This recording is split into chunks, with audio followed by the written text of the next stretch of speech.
ಕ್ರಿಸ್ತನಲ್ಲಿ ಪ್ರೀತಿಯ ಸಹೋದರ ಸಹೋದರರೇ, ತಮ್ಮೆಲ್ಲರಿಗೂ ವಂದನೆಗಳನ್ನ ತಿಳಿಸ್ತೀನಿ. ಅಂದ್ರೆ ದೇವರು ತನ್ನ ಕೃಪೆಯಿಂದ ಆತನ ವಾಕ್ಯಗಳನ್ನ ಕೇಳುವಾಗಿ ಒಂದು ಅವಕಾಶನ ಮಾಡಿಕೊಟ್ಟಿದ್ದಾರೆ. ಆತನ ನಾಮಕ್ಕೆ ಸ್ತೋತ್ರವಾಗ್ಲಿ. ಈ ಒಂದು ಕೂಟನ ಪ್ರಾರಂಭ ಮಾಡುವಾಗೆ ಒಂದು ಪ್ರಾರ್ಥನೆ ಮುಖಾಂತರ ಈ ಒಂದು ಕೂಟನ ಪ್ರಾರಂಭ ಮಾಡೋಣ.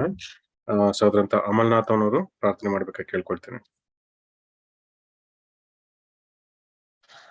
ஜெபம் செய்வோம். மகா உன்னதங்களில் வாசம் செய்கின்ற ஜீவனும் பரிசுத்தமும் உள்ள தேவனே, பரிசுத்தர் பரிசுத்தர் பரிசுத்தர் என்று நித்தியத்துக்கும் போற்றப்படுகின்ற எங்கள் உரிமையான தேவனே, ஒருவருக்கே ஸ்துதிகளும் ஸ்தோத்திரங்களும் எங்கள் அன்பின் ரட்சகர் இயேசு கிறிஸ்துவின் மூலம் ஏறெடுக்கிறோம். அப்பா பிதாவே, இந்த ஒரு நாளிலும் தகப்பனே, நாங்கள் மறுபடியும் ஒன்று சேர்ந்து உம்முடைய திட்டங்களையும் தகப்பனே, உண்மையும் உம்முடைய குமாரனையும் அறிகிற அறிவுள்ள தகப்பனே, எங்களுக்கு இன்னொரு நாளை எங்களுக்கு தந்ததுக்கு நமக்கு நன்றிகள் ஏறெடுக்கிறோம். அப்பா பிதாவே, இந்த ஒரு நாளிலும் கூட நாங்கள் கேட்க போற இந்த ஒரு சத்தியத்தை நாங்கள் ஒவ்வொருவரும் புரிந்து கொள்ள உம்முடைய பரிசுத்தாவியும் தகப்பனே ஞானமும் தந்து எங்களுக்கு வழிநடத்துமாறு கூட ஜெபிக்கின்றோம். மேலும் பேச போற சகோதரருக்காக கூட ஜெபிக்கின்றோம். அப்பா நீர்தாமே அவருக்கும் பரிசுத்தாவியை கொடுத்து உடைய ஆழமான சத்தியங்களும் திட்டங்களும் தகப்பனே எங்கள் மத்தியில் பேச கிருபை செய்தமாறு கூட ஜெபிக்கின்றோம். தடைப்பட்ட சகோதர சகோதரிக்காக கூட ஜெபிக்கின்றோம். பிதாவே, இந்த ஒரு ஜெபத்தை கூட எங்கள் ரட்சகரும் மீட்பருமா இருக்கிற இயேசு கிறிஸ்துவின் நாமத்தில் ஜெபிக்கின்றோம் எங்கள் ஜீவனுள்ள நல்ல பிதாவே, ஆமீன். ಆಮೇನ್. ಸೊ ಕ್ರಿಸ್ತನಲ್ಲಿ ಪ್ರೀತಿಯ ಸಹೋದರ ಸಹೋದರರೇ, ನಾವು ಅನೇಕ ಮೀನ್ಸ್ 2 ವಾರದಿಂದ ಡೇ ಆಫ್ ಜಡ್ಜ್ಮೆಂಟ್ ಬಗ್ಗೆ ಅನೇಕ ವಿಚಾರಗಳನ್ನ ನಾವು ಈಗಾಗಲೇ ಸ್ಟಡಿ ಮಾಡಿದೀವಿ. ಸೊ ಡೇ ಆಫ್ ಜಡ್ಜ್ಮೆಂಟ್ ಬಗ್ಗೆ ಲೋಕದಲ್ಲಿರುವಂತ ಒಂದು ಅಭಿಪ್ರಾಯ ಅಲ್ವಾ? ಸೊ ಖಂಡಿತ ಲೋಕದವರು ಅದನ್ನ ಸರಿಯಾಗಿ ಅರ್ಥ ಮಾಡ್ಕೊಂಡಿಲ್ಲ, ಅದನ್ನ ತಪ್ಪಾಗಿ ಅರ್ಥ ಮಾಡ್ಕೊಂಡಿದ್ದಾರೆ. ಸೊ ಹಾಗಾಗಿ ಅದರ ವಿಚಾರವಾಗಿ ನಾವು ನೋಡಿದ್ವಿ. ಅಲ್ಲದೆ ಸತ್ಯವೇದದಲ್ಲಿರುವಂತಹ ಡೇ ಆಫ್ ಜಡ್ಜ್ಮೆಂಟ್ ಹೇಗಿರುತ್ತೆ ಅನ್ನೋದನ್ನು ಕೂಡ ನಾವು ನೋಡಿದ್ವಿ. ಟೈಮ್ ಪೀರಿಯಡ್, ಟೈಮ್ ಫ್ರೇಮ್ ಎಷ್ಟಿರುತ್ತೆ ಅನ್ನೋದು ಕೂಡ ನಾವು ನೋಡಿದ್ವಿ. ಹಾಗೆ ಯಾರ ಒಂದು ಜಡ್ಜ್ಮೆಂಟ್ ನ ಮಾಡ್ತಾರೆ ಅನ್ನೋ ಒಂದು ವಿಚಾರನೂ ಕೂಡ ನಾವು ನೋಡಿದ್ವಿ. ಮುಖ್ಯವಾಗಿ ಯೇಸು ಕ್ರಿಸ್ತರು ಆ ಒಂದು 1000 ವರ್ಷ ಕಾಲದಲ್ಲಿ ಇಡೀ ಲೋಕನ ಜಡ್ಜ್ ಮಾಡ್ತಾರೆ. ಸಭೆ ಈ ಒಂದು ಜಡ್ಜ್ಮೆಂಟ್ ಗೆ ಒಳಗಾಗೋದಿಲ್ಲ ಅಲ್ವಾ? ಸಭೆಯ ಜಡ್ಜ್ಮೆಂಟ್ ಈಗಾಗಲೇ ನಡೀತಾ ಇದೆ. ಡೇ ಆಫ್ ಜಡ್ಜ್ಮೆಂಟ್ ಅನ್ನೋದು ಮುಖ್ಯವಾಗಿ ಲೋಕಕ್ಕೆ ಸಂಬಂಧಪಟ್ಟಂತ ಒಂದು ವಿಚಾರ. ಆ 1000 ವರ್ಷದಲ್ಲಿ ಇಡೀ ಲೋಕನ ಯೇಸು ಕ್ರಿಸ್ತರು ನ್ಯಾಯ ತೀರಿಸ್ತಾರೆ ಅಲ್ವಾ? ಹೇಗೆ ನ್ಯಾಯ ತೀರಿಸ್ತಾರೆ ಅಂದ್ರೆ, ಅವರು ಮರಣದಿಂದ ಅವರು ಮತ್ತೆ ಲೈಫ್ಗೆ ಎದ್ದು ಬರ್ತಾರೆ. ಎದ್ದು ಬಂದು ಅವರು ದೇವರ ವಿಚಾರಗಳನ್ನ ಫಾಲೋ ಮಾಡ್ಬೇಕು ಅಲ್ವಾ? ಸೊ ಯಾರು ದೇವರ ವಿಚಾರಗಳನ್ನ ಫಾಲೋ ಮಾಡ್ತಾರೋ ಅಂತವ್ರು ಬದುಕ್ತಾ ಹೋಗ್ತಾರೆ. ಅಗೇನ್ ಫಸ್ಟ್ ನೋಡೋದಾದ್ರೆ, ರಿಸರೆಕ್ಷನ್ ಆಗಿದ ತಕ್ಷಣ ಪ್ರತಿಯೊಬ್ಬರಿಗೂ 100 years ಟೈಮ್ ಕೊಡ್ತಾರೆ. ಆ 100 years ಅಲ್ಲಿ ಅವರು ಒಳ್ಳೆದನ್ನ ಕಲಿಬೇಕು. ಒಳ್ಳೆದನ್ನ ಕಲಿಯೋದಕ್ಕೆ ಬೇಕಾದಂತ ಎಲ್ಲ ವಿಚಾರಗಳನ್ನು ಕೂಡ ಅನುಕೂಲ ಮಾಡ್ಕೊಡ್ತಾರೆ. ಹಾಗೆ ಸೇಟನ್ ಕೂಡ ಅಲ್ಲಿ ಬೈಂಡ್ ಆಗಿರ್ತಾನೆ ಅಲ್ವಾ? ಸೇಟನ್ ಜನರನ್ನ ಯಾಮಾರಿಸಂತ ರೀತಿಯಲ್ಲಿ ಆ ಒಂದು ಸಮಯದಲ್ಲಿ ಯಾಮಾರಿಸೋದಕ್ಕೆ ಸಾಧ್ಯ ಇಲ್ಲ ಅಂತಾನು ಕೂಡ ಏನ್ ಮಾಡ್ತೀವಿ ನಾವು ನೋಡ್ತೀವಿ ಅಲ್ವಾ? ಹೀಗೆ ಆ 1000 years time, the day of judgment, ಲೋಕದ ಮೇಲೆ ಬರುವಂತ ನ್ಯಾಯ ವಿಚಾರಣೆ ಇರುತ್ತೆ.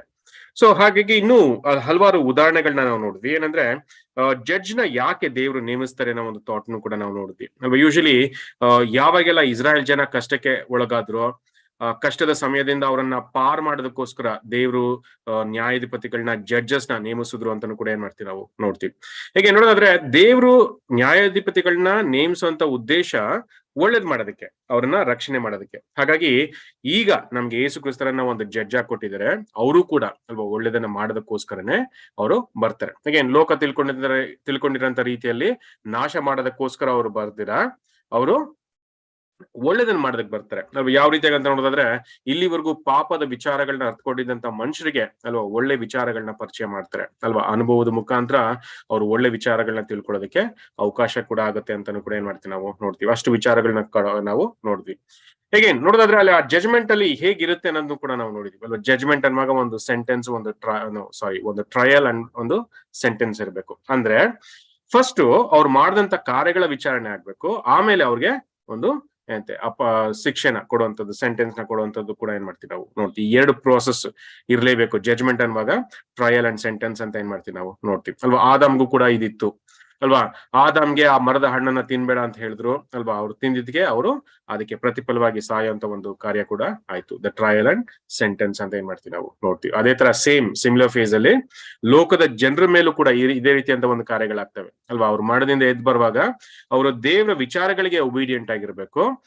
ಆ ಒಬಿಡಿಯನ್ಸ್ ನ ಅವರು ತೋರಿಸ್ಬೇಕು ಅಲ್ವಾ? ಆ ಮುಖಾಂತರ ಅವರು ಲೈಫ್ ಅನ್ನ ಪಡ್ಕೋಬಹುದು ಅನ್ನೋ ಒಂದು ಮಾತನ್ನು ಕೂಡ ಏನ್ ಮಾಡ್ತಾರೆ ಹೇಳ್ತಾರೆ. again ಇಷ್ಟುವರೆಗೆ ನಾವು ಲಾಸ್ಟ್ ಟೈಮ್ ನೋಡಿದ್ವಿ. ಸೊ ಇವತ್ತು ನಾವು ಕಂಟಿನ್ಯೂ ಮಾಡೋಣ. ಈ ಒಂದು ಪಾಠ ಕ್ವೆಶನ್ ಆನ್ಸರ್ ಸೆಷನ್ ತರ ಇಲ್ಲ. ಏನ್ ಆ ಒಂದು ಇದ್ರಲ್ಲೂ ಕೂಡ ಕ್ವೆಶನ್ಸ್ ತರ ಕೊಟ್ಟಿಲ್ಲ. ಸೊ ಹಾಗಾಗಿ ಜನರಲ್ ಇನ್ಫಾರ್ಮೇಶನ್ ತರ ಕೊಟ್ಟಿದ್ದಾರೆ. ಹಾಗಾಗಿ ನಾವು ಅದನ್ನು ಕೂಡ ಅದೇ ತರ ಓದ್ಕೊಂಡು ಹೋಗೋಣ. ಸೊ ಲಾಸ್ಟ್ ಟೈಮ್ ನಾವು ನೋಡಿದ್ವಿ ಅಲ್ವಾ, ಜಡ್ಜ್ನ ಯಾಕೆ ಕೊಡ್ತಾರೆ ಅನ್ನೋ ಒಂದು ವಿಚಾರಗಳನ್ನ ನಾವು ನೋಡಿದ್ವಿ. ಬರುವಂತ ನ್ಯಾಯ ತೀರ್ಪು ಹೇಗಿರುತ್ತೆ ಅನ್ನೋದನ್ನು ಕೂಡ ನಾವು ನೋಡಿದ್ವಿ ಅಲ್ವಾ. ನೋಡೋದಾದ್ರೆ ಪ್ರತಿಯೊಬ್ಬ ಮನುಷ್ಯ ಅವ್ನ್ ಮಾಡದಂತ ತಪ್ಪಿಗೆ ಅವನು ಶಿಕ್ಷೆನ ಅನುಭವಿಸ್ತಾನೆ ಅನ್ನೋ ಒಂದು ಮಾತನ್ನು ಕೂಡ ನಾವು ನೋಡಿದ್ವಿ. ಅಲ್ಲದೆ ಕ್ರೈಸ್ಟ್ ಅಲ್ವಾ, ಬೇಸಿಕಲಿ ಒಂದು ಎಜುಕೇಶನ್ ನ ಕೊಡೋದ್ರ ಮುಖಾಂತರ, ಟ್ರೈನಿಂಗ್ ನ ಕೊಡೋದ್ರ ಮುಖಾಂತರ, ಡಿಸಿಪ್ಲಿನ್ ನ ಕೊಡೋದ್ರ ಮುಖಾಂತರ ಮನುಷ್ಯನ ಪರ್ಫೆಕ್ಷನ್ ಕಡೆ ಕರ್ಕೊಂಡು ಹೋಗ್ತಾನೆ ಅನ್ನೋ ಒಂದು ಥಾಟ್ ಅನ್ನು ಕೂಡ ನಾವು ನೋಡಿದ್ವಿ. ಇಲ್ಲಿವರೆಗೆ ಲಾಸ್ಟ್ ವೀಕ್ ಕೂಡ ನಾವು ನೋಡಿದ್ವಿ. ಇವತ್ತು ಕಂಟಿನ್ಯೂ ಮಾಡೋಣ. ಎನಿ ಹೂ ಸಿನ್ ವಿಲ್ಫುಲಿ ಅನ್ನೋ ಒಂದು, ಈಗ ನೋಡೋದಾದ್ರೆ ಆ 1000 years ಪೀರಿಯಡ್ ಅಲ್ಲಿ ಸತ್ತಿರೋಂಥವ್ರು ಎಲ್ರು ಕೂಡ ಎದ್ದು ಬರ್ತಾರೆ ಅಲ್ವಾ. ಎದ್ದು ಬಂದ ಮೇಲೆ ಅವ್ರಿಗೆ ಮತ್ತೊಂದು ಅವಕಾಶನ ಕೊಡ್ತಾರೆ. ಆ ಒಂದು ಸಮಯದಲ್ಲಿ ಅವರು ತಪ್ಪು ಮಾಡಿದ್ರೆ ಅವರ ಗತಿ ಏನಾಗುತ್ತೆ ಅನ್ನೋದ್ರ ಬಗ್ಗೆ ನಮ್ಗೆ ಹೇಳ್ತಾ ಹೋಗ್ತಾರೆ. ಯಾರು ಗೊತ್ತೀರಾ? ಓದಿ, ಯಾರು ಒಬ್ರು ಓದಿ.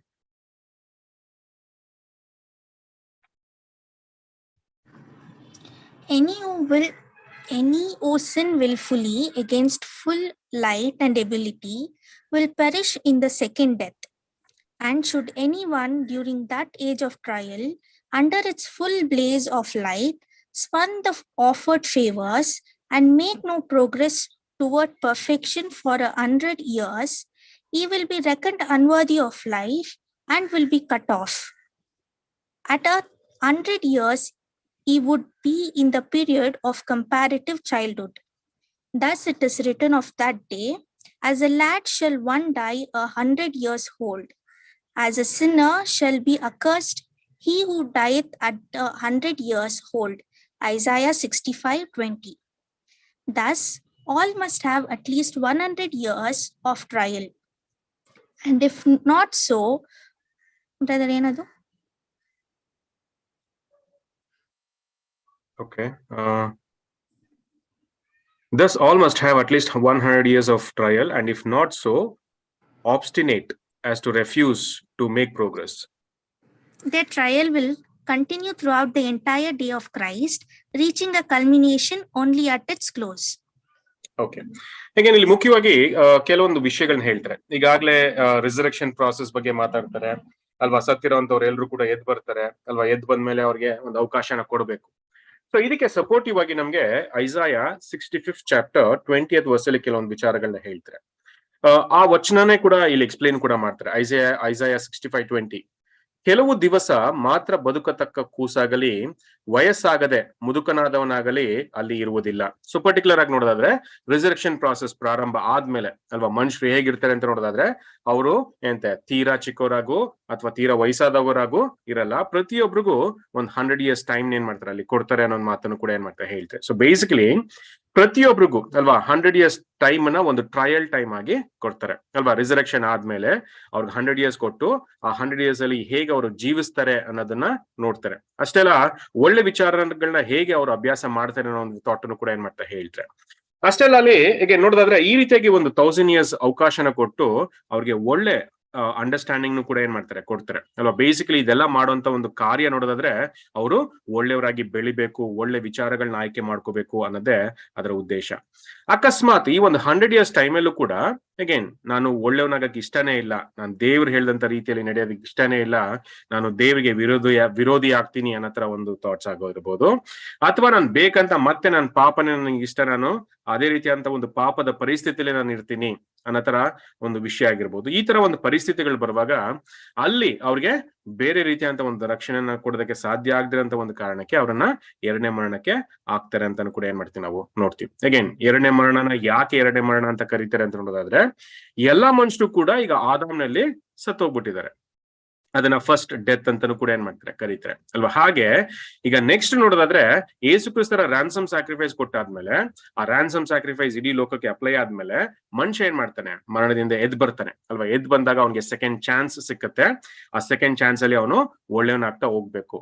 ಅಕಸ್ಮಾತ್ ಅವನು ಒಳ್ಳೆಯವನಾಗ್ಲಿಲ್ಲ ಅಂದ್ರೆ ಅಲ್ಲೂ ಕೂಡ ಅವನು ವಿಲ್ಫುಲ್ ಆಗಿ ತಪ್ಪನ್ನ ಮಾಡೋಂಥ ಸಂದರ್ಭದಲ್ಲಿ ಅವನನ್ನ ನಾಶ ಮಾಡ್ತಾರೆ. ಯಾಕಂದ್ರೆ ಪಾಪಿಗಳು ಈ ಲೋಕದಲ್ಲಿ ಜೀವಿಸುವಂತದ್ದು ಸರಿಯಲ್ಲ. ಅಷ್ಟೇ ಅಲ್ಲ ನೋಡೋದಾದ್ರೆ ಈ ಲೋಕದಲ್ಲಿ ನೀತಿ ವಾಸವಾಗಿರ್ಬೇಕಂದ್ರೆ ಕೆಟ್ಟದಾದಂತ ವಿಚಾರಗಳು ಇಲ್ದಿರೋಂಥದ್ದು ಬಹಳ ಮುಖ್ಯ. ಹಾಗಾಗಿ ಯಾರೆಲ್ಲ ವಿಲ್ಫುಲ್ ಆಗಿ ಸಿನ್ ಮಾಡ್ತಾರೋ, ಪಾಪ ಮಾಡ್ತಾರೋ ಅಂತವ್ರನ್ನ ಎರಡನೇ ಮರಣಕ್ಕೆ ಆಗ್ತಾರೆ ಅನ್ನೋ ಒಂದು ಮಾತನ್ನು ಕೂಡ ಏನ್ ಮಾಡ್ತಾರೆ ಹೇಳ್ತಾರೆ. ಸೊ ಬಟ್ ಬೇಸಿಕಲಿ ಥಾಟ್ ನೋಡೋದಾದ್ರೆ ಪ್ರತಿಯೊಬ್ಬರಿಗೂ ಒಂದು 100 years ಟೈಮ್ ಕೊಡ್ತಾರೆ.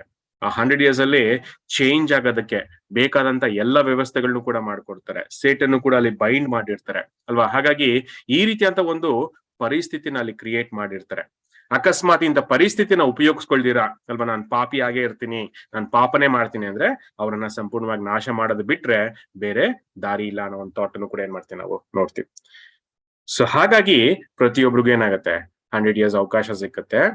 ಅಕಸ್ಮಾತ್ ಅವ್ರು ವಿಲ್ಫುಲ್ ಆಗಿ ನಾನು ಬೆಳೆಯೋದಕ್ಕಾಗ್ಲಿ ನಾನು ಪ್ರೋಗ್ರೆಸ್ ಮಾಡೋದಕ್ಕಾಗ್ಲಿ ಇಷ್ಟ ಇಲ್ಲ ಅನ್ನೋ ಒಂದು ಸಂದರ್ಭದಲ್ಲಿ ಮಾತ್ರನೇ ಅವರು ನಾಶ ಆಗ್ತಾರೆ ಅಂತ ಕೂಡ ಏನ್ ಮಾಡ್ತೀವಿ ನಾವು ನೋಡ್ತೀವಿ. ಹೀಗೆ ಈ ವರ್ಸು ಐಸಾಯ 65:20 ಬಹಳನೇ ಮುಖ್ಯವಾಗಿದೆ.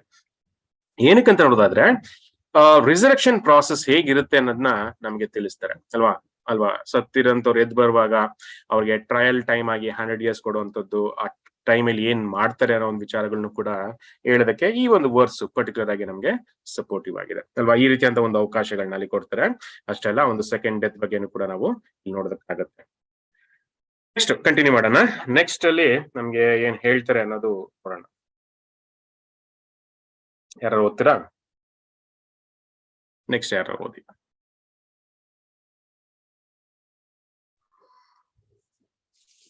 The conclusion of the world's coming judgment is clearly shown in the parable of the sheep and the goats. In Revelation chapter 20 verses 15 and chapter 21 verses 8, and in 1 Corinthians chapter 15 verses 25, these and other scriptures show that at its close, the two classes will have been completely separated, the obedient and the disobedient. Those in harmony with the letter and the spirit of God's law, and those out of harmony with it.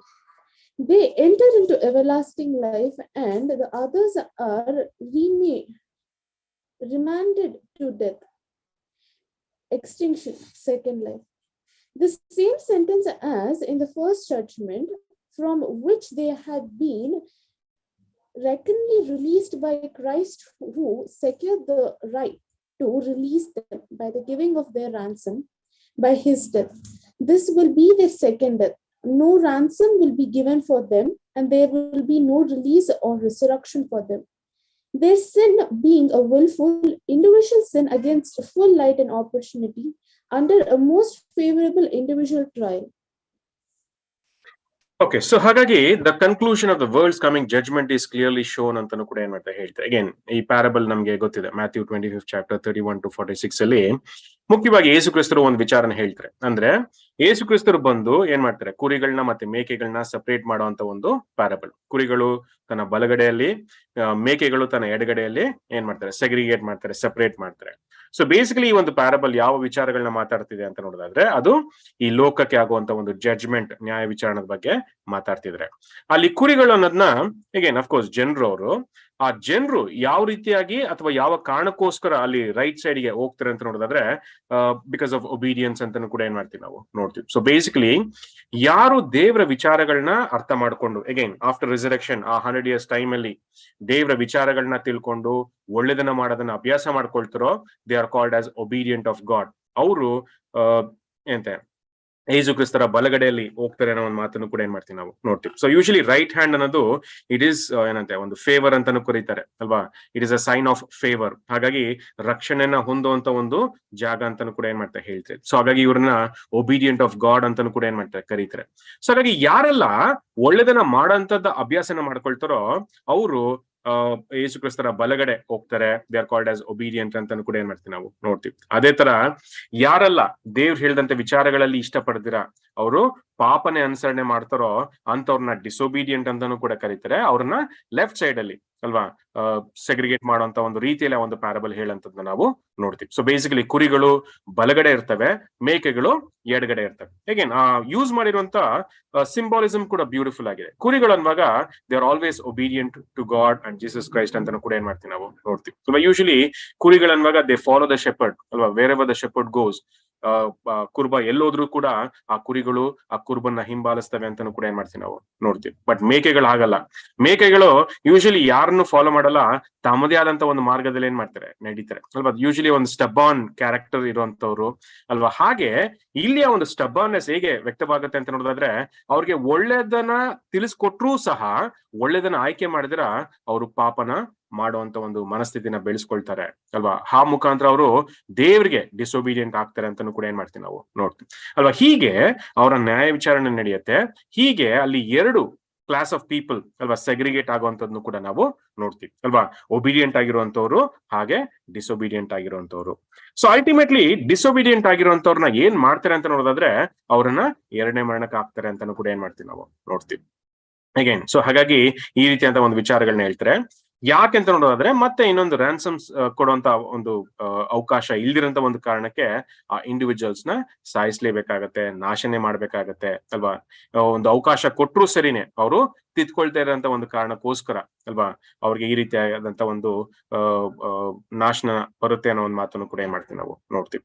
ಹೀಗೆ actually ನೋಡೋದಾದ್ರೆ ಈಗಾಗ್ಲೇ ಅಲ್ವಾ ಮನುಷ್ಯನ ಅನುಭವ ನೋಡೋದಾದ್ರೆ, ಪ್ರತಿಯೊಬ್ಬ ಮನುಷ್ಯನು ಕೂಡ ಈ ಲೋಕಕ್ಕೆ ಬಂದಿದ್ದಾನೆ. ಈ ಲೋಕಕ್ಕೆ ಬಂದ ಮೇಲೆ ಪ್ರತಿಯೊಂದು ಅನುಭವನು ಕೂಡ ಅವನು ಪಡ್ಕೊಂಡಿದ್ದಾನೆ ಅಲ್ವಾ. ಒಳ್ಳೇದು ಕೆಟ್ಟದು ಎಲ್ಲ ಅನುಭವಗಳನ್ನು ಕೂಡ ಪಡ್ಕೊಂಡಿದ್ದಾನೆ. ಸೊ ಬೇಸಿಕಲಿ ಪುನರುತ್ಥಾನ ಆಗುವಾಗ ಈ ರೀತಿಯಂತ ಒಂದು ಆಲೋಚನೆ ಮನಸ್ಥಿತಿ ಅವನಲ್ಲಿ ಇರುತ್ತೆ ಅಲ್ವಾ. ಅವನು ಅನುಭವಿಸಿದಂತ ವಿಚಾರಗಳು ಅವನಲ್ಲಿ ಇರುತ್ತೆ. ಆ ಅನುಭವದ ಮುಖಾಂತರ ಅವ್ನು ಗೊತ್ತಿರುತ್ತೆ ಅಲ್ವಾ. ಒಳ್ಳೇದನ್ನ ಆಯ್ಕೆ ಮಾಡಿದ್ರೆ ಒಳ್ಳೇದಾಗತ್ತೆ, ಕೆಟ್ಟದನ್ನ ಆಯ್ಕೆ ಮಾಡಿದ್ರೆ ಅದರ ಪರಿಣಾಮ ಏನು ಅನ್ನೋದನ್ನು ಎಕ್ಸ್ಪೀರಿಯನ್ಸ್ ಮುಖಾಂತರ ತಿಳ್ಕೊಂಡಿರ್ತಾನೆ ಅಲ್ವಾ. ಹಾಗಾಗಿ ಮತ್ತೊಂದು ಅವಕಾಶ ಸಿಕ್ಕಾಗ ಆಲ್ಮೋಸ್ಟ್ ಎಲ್ರೂ ಸಹ ಒಳ್ಳೇದನ್ನ ಮಾಡುವಂತ ಒಂದು ಮನಸ್ಥಿತಿನ ಬೆಳೆಸ್ಕೊಂಡಿರ್ತಾರೆ. ಬಟ್ ಆದ್ರೂ ಸಹ ಕೆಲವರು ಮತ್ತೆ ತಪ್ಪನ ಮಾಡ್ತಾರೆ. ಅಂತವ್ರಿಗೆ ಮತ್ತೆ ಒಂದು ಅವಕಾಶ ಅಲ್ಲ, ಇನ್ನೆಷ್ಟು ಅವಕಾಶ ಕೊಟ್ರು ಅವರು ಸರಿ ಹೋಗ್ದಿರಂತ ಒಂದು ಕಾರಣಕ್ಕೆ ಅವ್ರನ್ನ ಸೆಕೆಂಡ್ ಡೆತ್ಗೆ ಹಾಕಿ ನಾಶ ಮಾಡ್ತಾರೆ ಅಲ್ವಾ. ಅಷ್ಟೆಲ್ಲ ಬಿಕಾಸ್ ದೇ ಆರ್ ವಿಲ್ಫುಲ್, ಅವರನ್ನ ಆ ಒಂದು ಸೆಕೆಂಡ್ ಡೆತ್ಗೆ ಹಾಕ್ಲೇಬೇಕಾದಂತ ಒಂದು ಪರಿಸ್ಥಿತಿಯಲ್ಲಿ ಉಂಟಾಗತ್ತೆ ಅಲ್ವಾ. ಈ ರೀತಿಯಾಗಿ ಲೋಕದ ಒಂದು ನ್ಯಾಯ ವಿಚಾರಣೆ ನಡೆಯುತ್ತೆ. ಮುಖ್ಯವಾಗಿ ಮ್ಯಾಥ್ಯೂ 25th ಚಾಪ್ಟರ್ ಅಲ್ಲಿ ಬರುವಂತ ಪ್ಯಾರಬಲ್ ಮುಖಾಂತರ, parable of sheep and goats ಮುಖಾಂತರ ನಮ್ಗೆ ಈ ಒಂದು ವಿಚಾರಗಳಲ್ಲಿ ತಿಳಿಸ್ತಾರೆ. ನೆಕ್ಸ್ಟ್ ಯಾರ ಕಂಟಿನ್ಯೂ ಮಾಡಿ. We do not wish to be understood as ignoring the present responsibility of the world, which every man has, according to the measure of light enjoyed, whether it be much or little, whether it be the light of nature or of revelation. The eyes of the Lord are in every place, beholding the evil and the good. And God shall bring every work into judgment with every secret thing, whether it be good or whether it be evil. Proverbs 15:3, Ecclesiastes 12:14. The good and the evil deeds of the present time will receive a just recompense of reward either now or hereafter. Some men's sin are open beforehand, going before the judgment, and some they follow hereafter. After 1 Timothy 5:24. No others than the Lord's favored little flock have as yet sufficient light to incur the final penalty, the second death. We here merely broach the subject of the world's present accountability, leaving the particulars of subsequent consideration. Okay, ಹೇಗೆ ಇಲ್ಲಿ particular ಆಗಿ ಒಂದು ವಚನದ ಬಗ್ಗೆ ಮಾತಾಡ್ತಾರೆ. 1 Timothy 5ನೇ ಅಧ್ಯಾಯ 24ನೇ ವಚನ, 1 ತಿಮೋತಿ 5:24. ಕೆಲವರ ಪಾಪ ಕೃತ್ಯಗಳು ಪ್ರಸಿದ್ಧವಾಗಿದ್ದು ಅವರು ಇಂಥವರೆಂದು ಮೊದಲೇ ತಿಳಿಯಪಡಿಸುತ್ತೇವೆ. ಬೇರೆ ಕೆಲವರ ಪಾಪ ಕೃತ್ಯಗಳು ಮರೆಯಾಗಿದ್ದು ತರುವಾಯ ತಿಳಿದು ಬರುತ್ತದೆ ಅಂತಾನು ಕೂಡ ಏನ್ ಮಾಡ್ತಾ ಹೇಳ್ತೇವೆ. ಸೊ ಬೇಸಿಕಲಿ ಎಲ್ಲರ ಪಾಪದ ವಿಚಾರಗಳು ಕೂಡ ದೇವರಿಗೆ ಗೊತ್ತಿದೆ ಅಲ್ವಾ. ಆ ಎಲ್ಲ ವಿಚಾರಗಳನ್ನು ಕೂಡ ಬೆಳಕಿಗೆ ತರ್ತಾರೆ ಅನ್ನೋ ಒಂದು ಥಾಟ್ ಅನ್ನು ಕೂಡ ಏನ್ ಮಾಡ್ತಾ ಹೇಳ್ತಾರೆ ಬೇಸಿಕಲಿ ಅಲ್ವಾ. ಯಾವ ರೀತಿಯಾಗಿ ಆ ಒಂದು ಕಾರ್ಯಗಳು ನಡೆಯುತ್ತೆ ಅಂತ ನೋಡೋದಾದ್ರೆ, ಪ್ರತಿಯೊಬ್ಬರು ಮಾಡ್ತಿದ್ದಂತ ಒಂದು ಪಾಪಗಳೇನಾಗತ್ತೆ, ಆ ಪಾಪಗಳನ್ನ ಅವ್ರು ಅರ್ಥ ಮಾಡ್ಕೊಂಡು ಅದನ್ನ ತಿದ್ಕೊಳ್ಳುವಂತ ಒಂದು ಪರಿಸ್ಥಿತಿ ಕ್ರಿಯೇಟ್ ಆಗತ್ತೆ ಅಲ್ವಾ. ಫಾರ್ ಎಕ್ಸಾಂಪಲ್, ಈಗ ಹಿಟ್ಲರ್ ಬರುವಾಗ, ಹಿಟ್ಲರ್ಗೆ ರಿಸರೆಕ್ಷನ್ ಆಗಿ ಅವನು ಲೋಕಕ್ಕೆ ಬರುವಾಗ ಅಲ್ವಾ, ಅವನ ಮನಸ್ಥಿತಿ ಹೇಗಿರುತ್ತೆ ಅಂತ ನೋಡೋದಾದ್ರೆ, ಖಂಡಿತ ಅವನು ಮನುಷ್ಯರನ್ನ ಸಾಯಿಸುವಂತ ಒಂದು ಮನಸ್ಥಿತಿ ಇರುತ್ತೆ. ಯಾಕಂದ್ರೆ ಅವನು ಸಾಯಂತ ಸಂದರ್ಭದಲ್ಲಿ ಅದೇ ರೀತಿಯಂತ ಒಂದು ಮೈಂಡ್ ಸೆಟ್ ಅವನಲ್ಲಿ ಇತ್ತು. ಬಟ್ ಯಾವಾಗ ಅವನು ರಿಸರೆಕ್ಷನ್ ಅಲ್ಲಿ ಬರ್ತಾನೋ, ಖಂಡಿತ ಆ ಎಲ್ಲ ವಿಚಾರಗಳನ್ನು ಕೂಡ ಅವನು ಬಿಟ್ಟು ಒಳ್ಳೆಯವನಾಗ್ಬೇಕು ಅಲ್ವಾ. ನೋಡೋದಾದ್ರೆ ಈಗ ಅವನು ಮಾಡದಂತ ಎಲ್ಲಾ ಕಾರ್ಯಗಳಿಗೆ ವಿರುದ್ಧವಾಗಿ ಒಳ್ಳೇದನ್ನ ಅಭ್ಯಾಸ ಮಾಡ್ಕೊಳ್ಳುವಂತ ಒಂದು ವಿಷಯ ಪರಿಸ್ಥಿತಿ ನಾವು ಬೆಳೆಸ್ಕೋಬೇಕಂತಾನು ಕೂಡ ಏನ್ ಮಾಡ್ತೀವಿ ನಾವು ನೋಡ್ತೀವಿ ಅಲ್ವಾ. ಹಾಗಾಗಿ ಆ ರೀತಿಯಾಗಿ ಪ್ರತಿಯೊಬ್ರು ಸಹ ಈ ಒಂದು ಜಡ್ಜ್ಮೆಂಟ್ಗೆ ಒಳಗಾಗ್ತಾರೆ ಅಲ್ವಾ. ಅಗೇನ್ ಸೊ ಬೇಸಿಕಲಿ ನೋಡೋದಾದ್ರೆ ಅವರ ಪಾಪಗಳು ಎಲ್ಲವೂ ಕೂಡ ದೇವರಿಗೆ ಗೊತ್ತಿದೆ ಅಲ್ವಾ. ಆ ಒಂದು ಲೈನ್ಸ್ ಕೂಡ ತುಂಬಾ ಚೆನ್ನಾಗಿ ಹೇಳ್ತಾರೆ. The eyes of the Lord are in every place beholding the evil and the good ಅಲ್ವಾ. ನಾವು ಮಾಡುವಂತ ಒಳ್ಳೆಯದು ಕೆಟ್ಟದು ಎಲ್ಲವೂ ಕೂಡ ದೇವರಿಗೆ ಗೋಚರ ಆಗುತ್ತೆ, ದೇವರಿಗೆ ಗೊತ್ತಿದೆ ಅಂತಾನು ಕೂಡ ಏನ್ ಮಾಡ್ತಾ ಹೇಳ್ತಾರೆ. God shall bring every work unto judgment with every secret thing whether it be good or whether it be evil ಅನ್ನೋ ಒಂದು ಮಾತನ್ನು ಕೂಡ ಏನ್ ಮಾಡ್ತಾ ಹೇಳ್ತಾರೆ. ಅದು ಕೂಡ ಓದ್ಬಿಡೋಣ. ಎಕ್ಲಿಸಿಯಾಸ್ಟಿಸ್ 12th chapter 14th verse. ಒಳ್ಳೆದಾಗಲಿ ಕೆಟ್ಟದಾಗಲಿ ಸಕಲ ರಹಸ್ಯ ಸಂಗತಿಗಳು ವಿಮರ್ಶಿಸುವ ನ್ಯಾಯ ವಿಚಾರಣೆಗೆ ದೇವರು ಪ್ರತಿಯೊಂದು ಕಾರ್ಯವನ್ನ ಗುರಿ ಮಾಡುವನು ಅಂತಾನು ಕೂಡ ಏನ್ ಮಾಡ್ತಾ ಹೇಳ್ತಾರೆ. ಅಂದ್ರೆ ಎಲ್ಲ ಕಾರ್ಯಗಳು ಕೂಡ ಹೊರಗಡೆ ಬರಬೇಕು, ಒಳ್ಳೇದಾಗಿರ್ಲಿ ಕೆಟ್ಟದಾಗಿರ್ಲಿ ಅಂತಾನು ಕೂಡ ಏನ್ ಮಾಡ್ತಾ ಹೇಳ್ತಾರೆ. ಬೇಸಿಕಲಿ ಅಲ್ವಾ, ಈಗ ಹಿಟ್ಲರ್ ಬಂದಾಗ ಅವನಿಗೆ ಗೊತ್ತಿರುತ್ತೆ ಅಲ್ವಾ, ಒಳ್ಳೇದ್ ಯಾವ್ದು ಕೆಟ್ಟದ್ ಯಾವ್ದು ಎಲ್ಲವೂ ಕೂಡ ಗೊತ್ತಿರುತ್ತೆ. ಅವನು ಸ್ವತಃ ಅರ್ಥ ಮಾಡ್ಕೊಳ್ತಾನೆ ಅಲ್ವಾ, ಒಳ್ಳೆ ಕಾರ್ಯಗಳಂದ್ರೆ ಯಾವ್ದು ಕೆಟ್ಟ ಕಾರ್ಯಗಳಂದ್ರೆ ಯಾವ್ದು ಅಲ್ವಾ, ನಾನು ಎಷ್ಟು ಒಳ್ಳೇದ್ ಮಾಡಿದೀನಿ ಎಷ್ಟು ಕೆಟ್ಟದ್ ಮಾಡಿದೀನಿ ಎಲ್ಲ ವಿಚಾರಗಳನ್ನು ಕೂಡ ಅರ್ಥ ಮಾಡ್ಕೊಂಡು ನೆಕ್ಸ್ಟ್ ಅವನು ಒಳ್ಳೇದನ್ನ ಅಭ್ಯಾಸ ಮಾಡ್ಲೇಬೇಕಾದಂತ ಒಂದು ಪರಿಸ್ಥಿತಿಯಲ್ಲಿ ಕ್ರಿಯೇಟ್ ಆಗುತ್ತೆ ಅಂತಾನು ಕೂಡ ಏನ್ ಮಾಡ್ತೀವಿ ನಾವು ನೋಡ್ತೀವಿ ಅಲ್ವಾ. ಹಾಗಾಗಿ ಆ ರೀತಿಯಾಗಿ ದೇವರು ಆ ಒಂದು ನ್ಯಾಯ ವಿಚಾರಣೆನ ತರ್ತಾರೆ. ಹೇಗೆ ಫಾರ್ ಎಕ್ಸಾಂಪಲ್ ಈಗ ನನ್ನ ಲೈಫಲ್ಲಿ ನಾನು ಏನ್ ಮಾಡಿದೀನಿ ಅನ್ನೋ ಒಂದು ವಿಚಾರಗಳು ನನಗೆ ಚೆನ್ನಾಗಿ ಗೊತ್ತಿದೆ ಅಲ್ವಾ. ಸೊ ಹಾಗಾಗಿ ನಾನು ಪ್ರಾಮಾಣಿಕವಾಗಿದ್ರೆ ಖಂಡಿತ ಆ ಒಂದು ವಿಚಾರಗಳು ಎಂತೆ ಸರಿಯಾಗಿರುತ್ತೆ, ಡೈರೆಕ್ಟ್ ಆಗಿರುತ್ತೆ, ಒಳ್ಳೇದನ್ನ ಅಕ್ಸೆಪ್ಟ್ ಮಾಡ್ತೀನಿ, ಕೆಟ್ಟದನ್ನ ಬಿಡ್ಬೇಕನ್ನೋ ಒಂದು ಆಲೋಚನೆನ ಮಾಡ್ತೀನಿ. ಯಾಕಂದ್ರೆ ಇದಕ್ಕೆ ಮೇಲೆ ಎಲ್ಲ ವಿಚಾರಗಳು ಕೂಡ ದೇವರಿಗೆ ಗೊತ್ತಿದೆ ಅನ್ನೋ ಒಂದು ತಿಳುವಳಿಕೆ ನನ್ಗೆ ಇರೋದ್ರ ಮುಖಾಂತರ. ಅಗೇನ್ ಈ ರೀತಿ ಅಂತ ಒಂದು ಪರಿಸ್ಥಿತಿ ಎಲ್ರಿಗೂ ಬರುತ್ತೆ. ಪುನರುತ್ಥಾನ ಆಗಿ ಅವರು ಭೂಮಿಗೆ ಬರುವಂತ ಸಂದರ್ಭದಲ್ಲಿ ಎಲ್ರಿಗೂ ಕೂಡ ಅವರ ತಪ್ಪಿನ ಅರಿವು ಖಂಡಿತ ಇದ್ದೇ ಇರುತ್ತೆ ಅಲ್ವಾ. ಏನಕ್ಕೆ ದೇವರಿಗೆ ಮರೆಯಾಗಿರುವಂತದ್ದು ಯಾವುದೂ ಇಲ್ಲ ಅನ್ನೋ ಒಂದು ಮಾತನ್ನು ಕೂಡ ಏನ್ ಮಾಡ್ತೀವಿ ನಾವು ನೋಡ್ತೀವಿ ಅಲ್ವಾ. ಹಾಗೆ ಆ ಮುಖಾಂತರ ಅದು ಹೊರಗಡೆ ಬರುತ್ತೆ. ಅವರು ಆ ಒಂದು ವಿಚಾರಗಳನ್ನ ಬಿಟ್ಟು ಒಳ್ಳೆದನ್ನ ಅಭ್ಯಾಸ ಮಾಡ್ಲೇಬೇಕಾದಂತ ಒಂದು ಪರಿಸ್ಥಿತಿ ಅಲ್ಲಿ ಕ್ರಿಯೇಟ್ ಆಗತ್ತೆ. ಅಕಸ್ಮಾತ್ ಅದಕ್ಕೂ ಮೀರಿ ಅವರು ತಪ್ಪನ್ನೇ ಆಯ್ಕೆ ಮಾಡಿದ್ರೆ ಖಂಡಿತ ಅವ್ರಿಗೆ ಅಲ್ಲಿ ಎರಡನೇ ಮರಣದ ಅವಕಾಶನೂ ಇರುತ್ತೆ ಅನ್ನೋ ಥಾಟನ್ನು ಕೂಡ ಏನ್ ಮಾಡ್ತೀವಿ ಹೇಳ್ತೀವಿ. ಈ ರೀತಿ ಅಂತ ಒಂದು ವಿಚಾರ ಹೇಳ್ತಾರೆ. ನೆಕ್ಸ್ಟ್ ಸ್ಲೈಡ್, ನೆಕ್ಸ್ಟ್ ವಿಚಾರ ನಾವು ಓದೋಣ.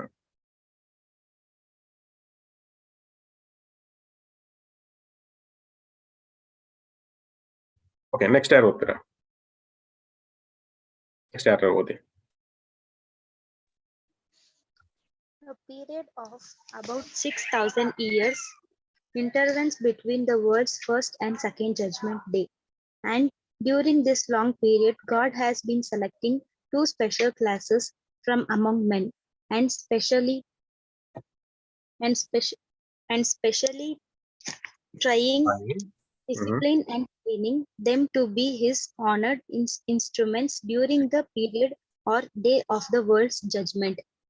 These two classes are respectively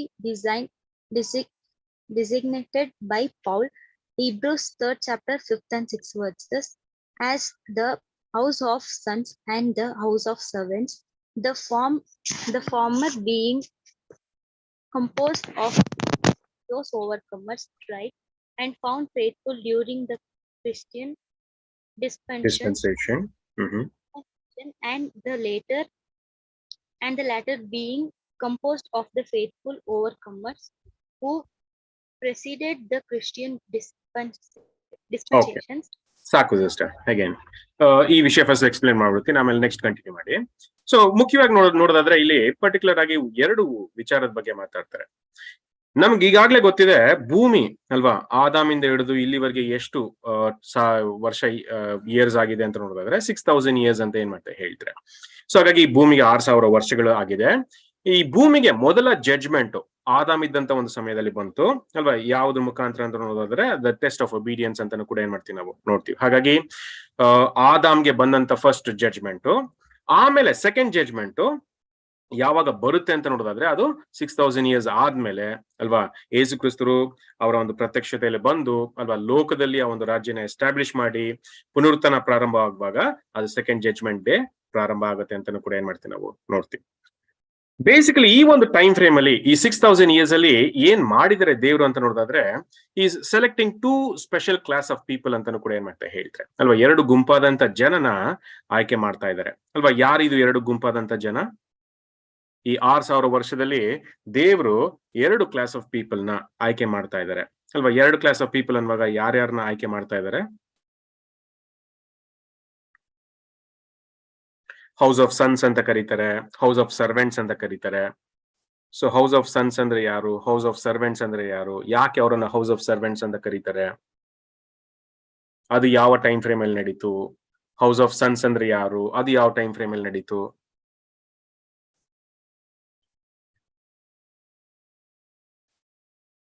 ಈ 2 classes, house of sons and house of servants, ಯಾರಿರ್ಬೋದು ಇದು?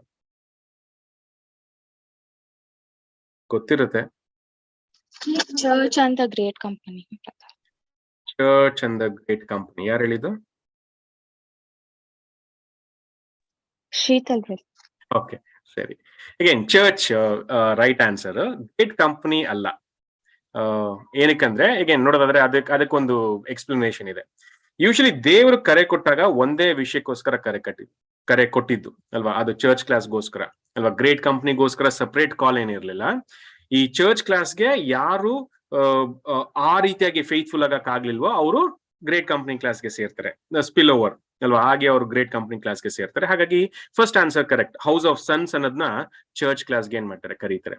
ಸೊ ಬೇಸಿಕಲಿ ಈ ಗಾಸ್ಪಲ್ ಏಜ್ ಅಲ್ಲಿ ಯೇಸು ಕ್ರಿಸ್ತರ ಮೊದಲನೇ ಬರುವಿಕೆಯಿಂದ ಹಿಡಿದು ಇಲ್ಲಿವರೆಗೆ ಅಲ್ವಾ ಏನ್ ಮಾಡಿದ್ರೆ ಅಂದ್ರೆ ಈ ಹೌಸ್ ಆಫ್ ಸನ್ಸ್ ನ ಸೆಲೆಕ್ಟ್ ಮಾಡ್ತಾ ಇದಾರೆ, 1,44,000 ನ ಸೆಲೆಕ್ಟ್ ಮಾಡ್ತಾ ಇದಾರೆ. ಅದನ್ನ ಒಂದು ಕ್ಲಾಸ್ ಆಗಿ ಏನ್ ಮಾಡ್ತಾರೆ, ಡಿಫ್ರೆನ್ಶಿಯೇಟ್ ಮಾಡ್ತಾರೆ.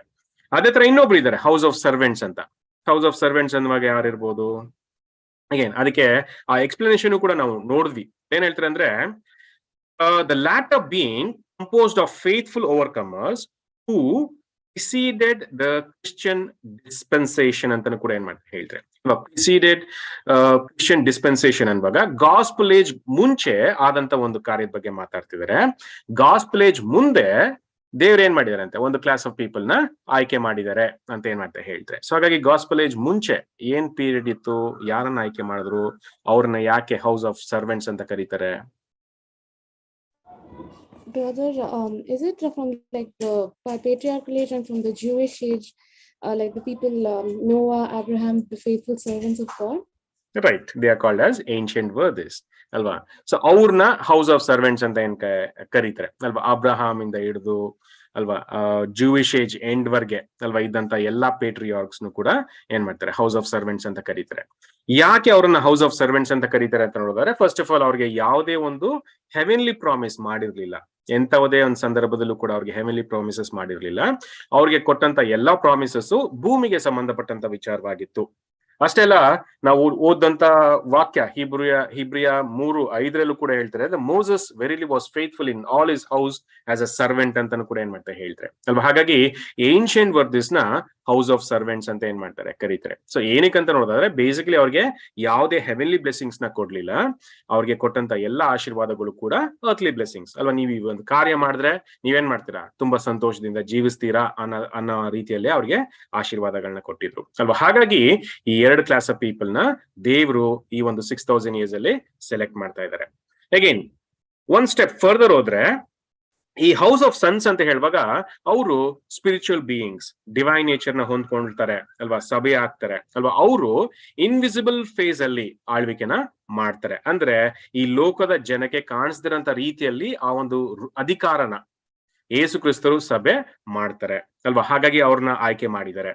ಅದೇ ತರ ಕಾಣುವಂತ ರೀತಿಯಲ್ಲಿ ಅಲ್ವಾ ಕಾರ್ಯಗಳನ್ನ ಮಾಡೋದಕ್ಕೆ ಹೌಸ್ ಆಫ್ ಸರ್ವೆಂಟ್ಸ್ ನ ಇಟ್ಟಿದ್ದಾರೆ. ಫಾರ್ ಎಕ್ಸಾಂಪಲ್ ಅಲ್ವಾ, ಅಬ್ರಹಾಂ ಆಗಿರ್ಬೋದು, ಐಸಾಕ್ ಆಗಿರ್ಬೋದು, ಜೇಕಬ್ ಆಗಿರ್ಬೋದು, ಮೋಸಸ್ ಆಗಿರ್ಬೋದು, ಕಿಂಗ್ ಡೇವಿಡ್ ಆಗಿರ್ಬೋದು, ಇನ್ನು ಅನೇಕ ಜನ, ಜೋಬ್ ಆಗಿರ್ಬೋದು ಅಲ್ವಾ, ಜೋಶು ಆಗಿರ್ಬೋದು ಅಲ್ವಾ, ಇನ್ನು ಅನೇಕ ಜನ ಏನಾಗಿದ್ದಾರೆ, ಅವರು ಹೌಸ್ ಆಫ್ ಸರ್ವೆಂಟ್ಸ್ ಅಲ್ಲಿ ಬರ್ತಾರೆ. ಈಗಾಗಲೇ ಅವ್ರು ಏನ್ ಮಾಡಿದ್ದಾರೆ, ಒಂದು ಒಳ್ಳೆ ರಿಪೋರ್ಟ್ ನ ಪಡ್ಕೊಂಡಿದ್ದಾರೆ ಅಲ್ವಾ. ಸೊ ಹಾಗಾಗಿ ಅವ್ರನ್ನ ಈ ಲೋಕದಲ್ಲಿ ಕಣ್ಣಿಗೆ ಕಾಣುವಂತ ರೀತಿಯಲ್ಲೇ ಇಟ್ಟು ಅವ್ರ ಮುಖಾಂತರ ದೇವರ ರಾಜ್ಯದ ಕೆಲಸಗಳನ್ನ ಮಾಡಿಸ್ತಾರೆ ಅಲ್ವಾ. ಸೊ ಹಾಗಾಗಿ ಈ ರೀತಿಯಾಗಿ 2 ಕ್ಲಾಸ್ ಆಫ್ ಪೀಪಲ್ ನ ದೇವರು ಆಯ್ಕೆ ಮಾಡಿದ್ದಾರೆ ಅನ್ನೋ ಒಂದು ಮಾತನ್ನು ಕೂಡ ಏನ್ ಮಾಡ್ತಾರೆ ಹೇಳ್ತಾರೆ ಅಲ್ವಾ. ಹೌಸ್ ಆಫ್ ಸನ್ಸ್ ಅಂತ ಹೇಳುವಾಗ ಅದನ್ನ ಸಭೆಗೆ ಹೇಳ್ತಾರೆ, ಹೌಸ್ ಆಫ್ ಸರ್ವೆಂಟ್ಸ್ ಅಂತ ಹೇಳುವಾಗ ಏನ್ಷಿಯಂಟ್ ವರ್ದಿಸ್ಗೆ ಅದನ್ನ ರೆಫರ್ ಮಾಡ್ತಾರೆ ಅಲ್ವಾ. ಸೊ ಆ ಒಂದು ವಿಚಾರ. Again great company class house of sons ಅಲ್ಲಿ ಬರಲ್ಲ. ಬೇಸಿಕಲಿ ಇಷ್ಟೇನೆ, ದೇವ್ರು ಕೊಟ್ಟಂತ ಕರೆ ಇಕ್ಕಟ್ಟಾದಂತ ಮಾರ್ಗದಲ್ಲಿ ನಡೀರಿ ಅಂತ ಹೇಳಿದ್ದು ಸಭೆಗೋಸ್ಕರನೇ. ಯಾರು ಆ ಒಂದು ಕರೆನ ಮಿಸ್ ಮಾಡ್ಕೊಂಡ್ರು, ಆ ರೀತಿಯಾಗಿ ಫೇತ್ಫುಲ್ ಆಗಿ ನಡೆಯಕ್ ಸಾಧ್ಯ ಆಗ್ಲಿಲ್ವೋ, ಅಗೇನ್ ಒಂದು ಕನಿಕರದ ಮುಖಾಂತರ ಅವ್ರಿಗೆ ಏನ್ ಮಾಡಿದ್ದಾರೆ, ಒಂದು ಗ್ರೇಟ್ ಕಂಪನಿ ಆಪರ್ಚುನಿಟಿನ ಕೊಟ್ಟಿದ್ದಾರೆ. ಹಾಗಾಗಿ ಇಲ್ಲಿ ಅವರ ಒಂದು ರೆಫರೆನ್ಸ್ ಇಲ್ಲ. ಬಟ್ ಅಗೇನ್ ಅಫ್ ಕೋರ್ಸ್ ಅವರು ಸಭೆಗೆ ಸಪೋರ್ಟ್ ಮಾಡೋದನ್ನು ಕೂಡ ನಾವು ನೋಡ್ತೀವಿ ಅಲ್ವಾ. ಸಭೆ ಹೇಳುವಂತ ಒಂದು ಕೆಲಸಗಳನ್ನ ಅಲ್ವಾ ಕೈಗೂಡಿಸೋದ್ರಲ್ಲಿ ಅವ್ರದ್ದು ಕೂಡ ಒಂದು ಹೆಲ್ಪಿಂಗ್ ಹ್ಯಾಂಡ್ ಇರುತ್ತೆ ಅನ್ನೋ ಒಂದು ಥಾಟ್ ಅನ್ನು ಕೂಡ ಏನ್ ಮಾಡ್ತಾರೆ ಹೇಳ್ತಾರೆ. ಸೊ ಬಟ್ ಬೇಸಿಕಲಿ ಈ ಒಂದು ಪ್ಯಾರಾಗ್ರಾಫ್ ಅಲ್ಲಿ ನಮ್ಗೆ house of sons and house of servants ಬಗ್ಗೆ ಮಾತ್ರನೇ ಮಾತಾಡ್ತಾರೆ. ನೆಕ್ಸ್ಟ್ ಕಂಟಿನ್ಯೂ ಮಾಡಿ ಸಿಸ್ಟರ್. ದಿಸ್ ಸ್ಪೆಷಲ್ ಸೆಲೆಕ್ಷನ್ ಅಲ್ಲಿಂದ. These special selections in no sense interfere with the judgment or trial promised to the word of mankind in the age to follow this gospel dispensation. Those who successfully pass the trial for either of these special classes will not come into judgment with the word, but will enter upon their reward.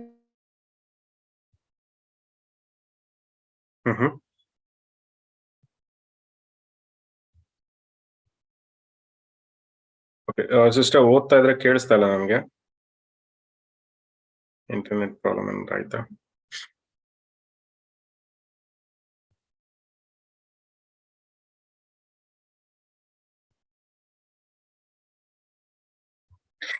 Okay, so ಹಾಗಾಗಿ ಏನ್ ಹೇಳ್ತಾ ಹೋಗ್ತಾರೆ next ಅಂತ ನೋಡೋದಾದ್ರೆ, ಈ ಎರಡು class of ಪೀಪಲ್ಗೆ ಮತ್ತೆ ನ್ಯಾಯ ವಿಚಾರಣೆ ಇರುತ್ತಾ ಅಂತ ನೋಡೋದಾದ್ರೆ ಇರಲ್ಲ ಅಂತ ಏನ್ ಮಾಡ್ತಾರೆ ಹೇಳ್ತಾರೆ.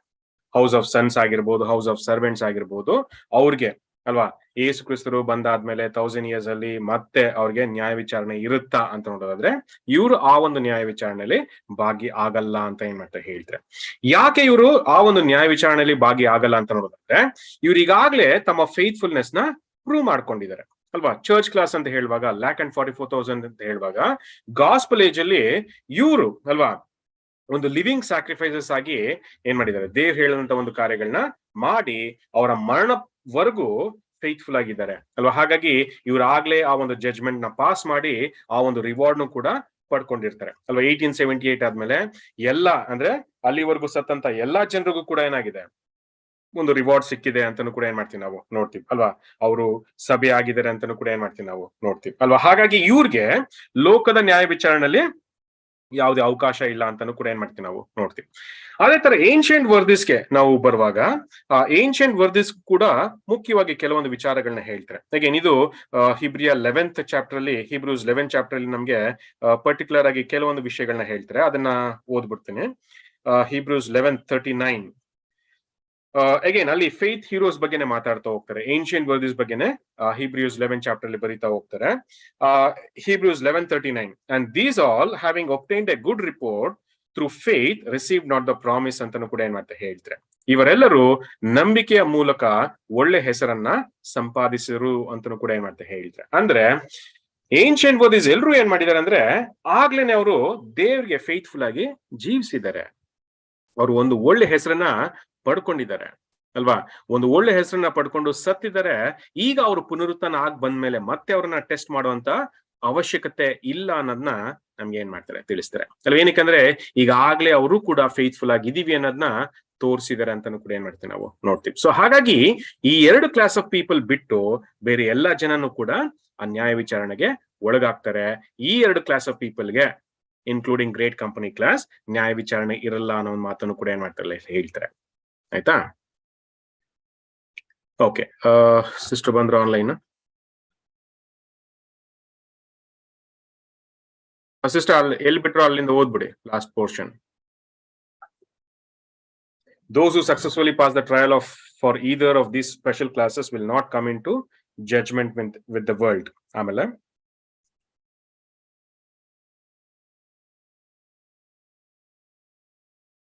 okay, they will be God's agent in the blessings of the world in giving to men the instruction and training necessary for their first testing and judgment. Again, ಈ ಲೈನ್ಸ್ ತುಂಬಾ ಚೆನ್ನಾಗಿದೆ.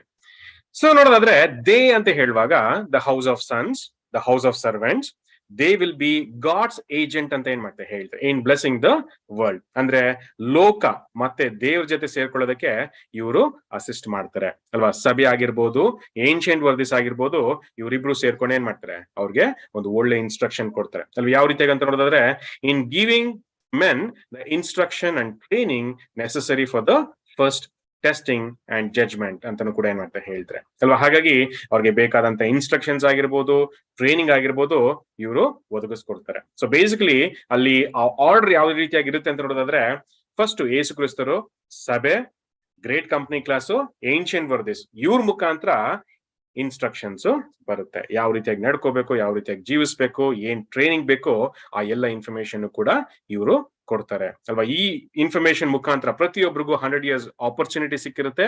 ಆ 100 years ಅಲ್ಲಿ ಎಲ್ಲರೂ ಕೂಡ ಒಳ್ಳೆದನ್ನ ಅಭ್ಯಾಸ ಮಾಡ್ತಾರೆ ಅನ್ನೋ ಒಂದು ಥಾಟ್ ಅನ್ನು ಕೂಡ ಏನ್ ಮಾಡ್ತಾರೆ ಹೇಳ್ತಾರೆ ಅಲ್ವಾ. ಇಷ್ಟು ಈ ವಿಷಯಗಳನ್ನ ಈ ಒಂದು ಪ್ಯಾರಾಗ್ರಾಫ್ ಅಲ್ಲಿ ಹೇಳ್ತಾರೆ. ಸೊ ನೆಕ್ಸ್ಟ್ ಯಾರು ಓದ್ತೀರಾ? ನೆಕ್ಸ್ಟ್ ಓದಿ.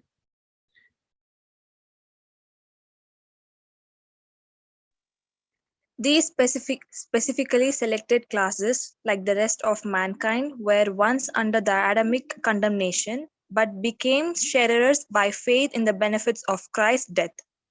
After being first justified by faith in God's promises and having them fulfilled the subsequent conditions of their respective callings, they are accounted worthy of high exaltation to stations of honor and authority. Okay okay, explain ಮಾಡ್ಬಿಡ್ತೀನಿ sister. ಈಗ ನೀನ್ ನೋಡೋದಾದ್ರೆ these special selected class ಅಂತ ಏನ್ ಮಾಡ್ತಾರೆ ಹೇಳ್ತಾರೆ, house of sons and house of servants. So basically ನೋಡೋದಾದ್ರೆ ಇವರು ಎಲ್ಲ ಒಳ್ಳೆ ವಿಚಾರಗಳನ್ನ ತಿಳ್ಕೊಂಡಿದ್ದಾರೆ. ಅಗೇನ್ ಪರ್ಟಿಕ್ಯುಲರ್ ಆಗಿ ಯೇಸು ಕ್ರಿಸ್ತರ ರ್ಯಾನ್ಸಮ್ ಸ್ಯಾಕ್ರಿಫೈಸ್ ಕೊಟ್ಟ ಮೇಲೆ ಆ ಒಂದು ವಿಚಾರಗಳನ್ನ ಫಸ್ಟ್ ಸಭೆಗೆ ಅದು ಅಪ್ಲೈ ಆಗುತ್ತೆ ಅಂತಾನು ಕೂಡ ಏನ್ ಮಾಡ್ತೀವಿ ನಾವು ನೋಡ್ತೀವಿ. ಸಭೆಗೆ ಫಸ್ಟ್ ಅದು ಅಪ್ಲೈ ಆಗಿ ದೇ ವಿಲ್ ಬಿ ಜಸ್ಟಿಫೈಡ್ ಅಲ್ವಾ ಬೈ ಫೇತ್ ಅಂತಾನು ಕೂಡ ಏನ್ ಮಾಡ್ತಾರೆ ಹೇಳ್ತಾರೆ. ಆಶೀರ್ವಾದಗಳನ್ನ ಅವರು ಪಡ್ಕೊಂಡು ಅವ್ರನ್ನ ಒಂದು ಉನ್ನತವಾದಂತ ಒಂದು ಸ್ಥಾನಕ್ಕೆ ಏರಿಸ್ತಾರೆ ಅಲ್ವಾ. ಅದು ಸಭೆ ಬಗ್ಗೆ ನಮ್ಗೆ ಗೊತ್ತಿದೆ. ಏನ್ಷಿಯಂಟ್ ವರ್ದಿಸ್ ಕತೆ ಹೇಗೆ ಅಂತ ನೋಡೋದಾದ್ರೆ, ಅವರು ಕೂಡ ಪುನರುತ್ಥಾನ ಹೊಂದಿದ್ಮೇಲೆ ಹೇಗೆ ನೋಡೋದಾದ್ರೆ, ಈಗ ಫಸ್ಟ್ ರ್ಯಾನ್ಸಮ್ ಸ್ಯಾಕ್ರಿಫೈಸ್ ಸಭೆಗೆ ಅಪ್ಲೈ ಆಗುತ್ತೆ, ಆಮೇಲೆ ಇಡೀ ಲೋಕಕ್ಕೆ ಅದು ಅಪ್ಲೈ ಆಗುತ್ತೆ. ಲೋಕಕ್ಕೆ ಆ ಒಂದು ರ್ಯಾನ್ಸಮ್ ಸ್ಯಾಕ್ರಿಫೈಸ್ ಫಸ್ಟ್ ಅಪ್ಲೈ ಆಗುವಾಗ ಅದು ಏನ್ಷಿಯಂಟ್ ವರ್ದಿಸ್ ಇಂದ ಏನಾಗುತ್ತೆ ಪ್ರಾರಂಭ ಆಗುತ್ತೆ. ಏನಕ್ಕೆ ಅಂತ ನೋಡೋದಾದ್ರೆ, ಬೇಸಿಕಲಿ ಇವರು ಈಗಾಗಲೇ ಒಳ್ಳೆ ರಿಪೋರ್ಟ್ ನ ಪಡ್ಕೊಂಡಿರೋದ್ರಿಂದ ಅವ್ರನ್ನ ಫಸ್ಟ್ ಏನ್ ಮಾಡ್ತಾರೆ, ಆ ರ್ಯಾನ್ಸಮ್ ಸ್ಯಾಕ್ರಿಫೈಸ್ ಇಂದ ಜಸ್ಟಿಫೈಡ್ ಅನ್ನೋ ಒಂದು ಕಂಡೀಷನ್ಗೆ ತರ್ತಾರೆ ಅಲ್ವಾ. ಸೊ ಆ ಮುಖಾಂತರ ಅವರು ದೇವರ ಇನ್ಸ್ಟ್ರಕ್ಷನ್ಸ್ ನ ಇಡೀ ಲೋಕಕ್ಕೆ ಕೊಡುವಂತ ಒಂದು ಪರಿಸ್ಥಿತಿ ಬರುತ್ತೆ. ಸೊ ಬೇಸಿಕಲಿ ಏನಂತ ನೋಡೋದಾದ್ರೆ, ಯಾವಾಗ ರ್ಯಾನ್ಸಮ್ ಸ್ಯಾಕ್ರಿಫೈಸ್ ಬೆನಿಫಿಟ್ಸ್ ನ ಈ ಲೋಕಕ್ಕೆ ಅಪ್ಲೈ ಮಾಡ್ತಾರೋ ಅದನ್ನ ಏನ್ಷಿಯಂಟ್ ವರ್ದಿಸ್ ಇಂದ ಸ್ಟಾರ್ಟ್ ಮಾಡ್ತಾರೆ, ಆಮೇಲೆ ಅದು ಇಡೀ ಲೋಕಕ್ಕೆ ಆಗುತ್ತೆ ಅಲ್ವಾ. ಹೀಗೆ ಅವರನ್ನ ಏನ್ ಮಾಡ್ತಾರೆ, ರಿಡೀಮ್ ಮಾಡುವಂತ ಒಂದು ಕಾರ್ಯನ ಮಾಡ್ತಾರೆ. They will be justified by faith in God's promises ಅಂತಾನು ಕೂಡ ಏನ್ ಮಾಡ್ತೀವಿ ನಾವು ನೋಡ್ತೀವಿ. ಈಗ ಏನ್ಷಿಯಂಟ್ ವರ್ದಿಸ್ ಇನ್ನೂ ಒಂದು ಬ್ಯೂಟಿ ಇದೆ. ಏನಂದ್ರೆ, ಈಗಾಗಲೇ ಅವರು ದೇವರಿಗೆ ಫೇತ್ಫುಲ್ ಆಗಿ ನಡ್ಕೊಂಡಿದ್ದಾರೆ, ದೇವರ ಎಲ್ಲ ವಿಚಾರಗಳನ್ನು ಕೂಡ ಚೆನ್ನಾಗಿ ಅರ್ಥ ಮಾಡ್ಕೊಂಡಿದ್ದಾರೆ ಅಲ್ವಾ. ಸೊ ಹಾಗಾಗಿ ಅವರನ್ನ ಫೇತ್ ಹೀರೋಸ್ ಅಂತಾನು ಕೂಡ ಏನ್ ಮಾಡ್ತಾರೆ ಅಲ್ಲಿ ಕರೀತಾರೆ. ಸೊ ಹಾಗಾಗಿ ಈ ಎರಡು ಕ್ಲಾಸ್ ಆಫ್ ಪೀಪಲ್ ಕೂಡ ಅವರು ಆ ಒಂದು ಬೆನಿಫಿಟ್ಸ್ ಆಫ್ ಕ್ರೈಸ್ಟ್ ಮೆರಿಟ್ಸ್ ನ ಪಡ್ಕೊಂಡು ಆ ಒಂದು ಉನ್ನತವಾದಂತ ಒಂದು ಸ್ಥಾನಕ್ಕೆ ಹೋಗ್ತಾರೆ ಅಂತಾನು ಕೂಡ ಏನ್ ಮಾಡ್ತಾರೆ ಹೇಳ್ತಾರೆ. ಕಂಟಿನ್ಯೂ ಮಾಡಿ sister. The trial or judgment of both these classes has been much more severe than the trial of the world will be in its judgment day, because these have had to withstand Satan, the prince of this world, with all his wheels and ensnarements, while in the world's judgment day, Christ will be reigning and Satan will be bound, that he may not deceive the nations. These have suffered persecution for righteousness' sake, while then men will be rewarded for righteousness and punished only for unrighteousness. These have had great stumbling blocks and snares in the way, which will be removed when the world is placed on trial. But though the trial of these two special companies has been much more severe than the trial of the world will be, the rewards are correspondingly greater. Okay, ಏನ್ ತುಂಬಾ beautiful points ಗಳನ್ನ ಹೇಳ್ತಾರೆ.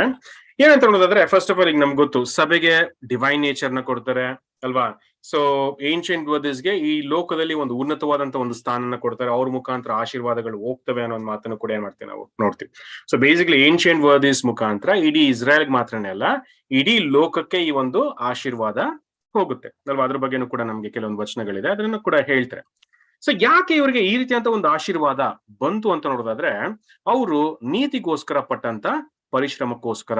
They have suffered persecutions for righteousness sake ಅಂತಾನು ಕೂಡ ಏನ್ ಮಾಡ್ತೀವಿ ನಾವು ನೋಡ್ತೀವಿ. ಸೊ ಬೇಸಿಕಲಿ ಸಭೆ ಅಂತ ಬರುವಾಗ, ಚರ್ಚ್ ಕ್ಲಾಸ್ ಅಂತ ಬರುವಾಗ ಅಗೇನ್ ಪ್ರತಿಯೊಬ್ರು ಕೂಡ they have suffered persecution for righteousness sake, ನೀತಿಗೋಸ್ಕರ ಅನೇಕ ಹಿಂಸೆಗಳನ್ನ, ಪಾಡುಗಳನ್ನ ಅನುಭವಿಸಿದ್ದಾರೆ ಅಲ್ವಾ. ಹಾಗಾಗಿ ಅವ್ರಿಗೆ ದೈವಿಕ ಸ್ವಭಾವನ ಕೂಡ ಕೊಡ್ತಾರೆ. ಅಗೇನ್ ಸಿಮಿಲರ್ಲಿ ಏನ್ಷಿಯಂಟ್ ವರ್ದಿಸು ಕೂಡ ಅವರು ಕೂಡ they have suffered persecutions for righteousness sake ಅಂತಾನು ಕೂಡ ಏನ್ ಮಾಡ್ತೀವಿ ನಾವು ನೋಡ್ತೀವಿ ಅಲ್ವಾ. ಫಾರ್ ಎಕ್ಸಾಂಪಲ್ ಈಗ ಜೋಸೆಫ್ ಅಂತ ತಗೊಳ್ಳುವಾಗ ಜೋಸೆಫ್ ಅಲ್ವಾ ಅನೇಕ ಕಷ್ಟ ಸಂಕಟಗಳನ್ನ ಅನುಭವಿಸಿದ್ರು ಅಲ್ವಾ. ಏನಕ್ಕೆ ಅಂದ್ರೆ ಅವ್ರು ಮಾಡಿದಂತ ತಪ್ಪಿನಿಂದ ಅಂತ ಅಂದ್ರೆ ಖಂಡಿತ ಅಲ್ಲ, ನೀತಿಯ ನಿಮಿತ್ತ ಅವರು ಅನೇಕ ಹಿಂಸೆಗಳನ್ನ ಅನುಭವಿಸಿದ್ರು. For example he was faithful to his father ಅಲ್ವಾ, ಅದು ಅವರ ಬ್ರದರ್ಸ್ಗೆ ಅಲ್ವಾ ಕಷ್ಟ ಆಯ್ತು. ಆ ಮುಖಾಂತರ ಅವರು ಅನೇಕ ಪರ್ಸಿಕ್ಯೂಷನ್ಸ್ ನ ಅನುಭವಿಸೋ ತರ ಬಂತು.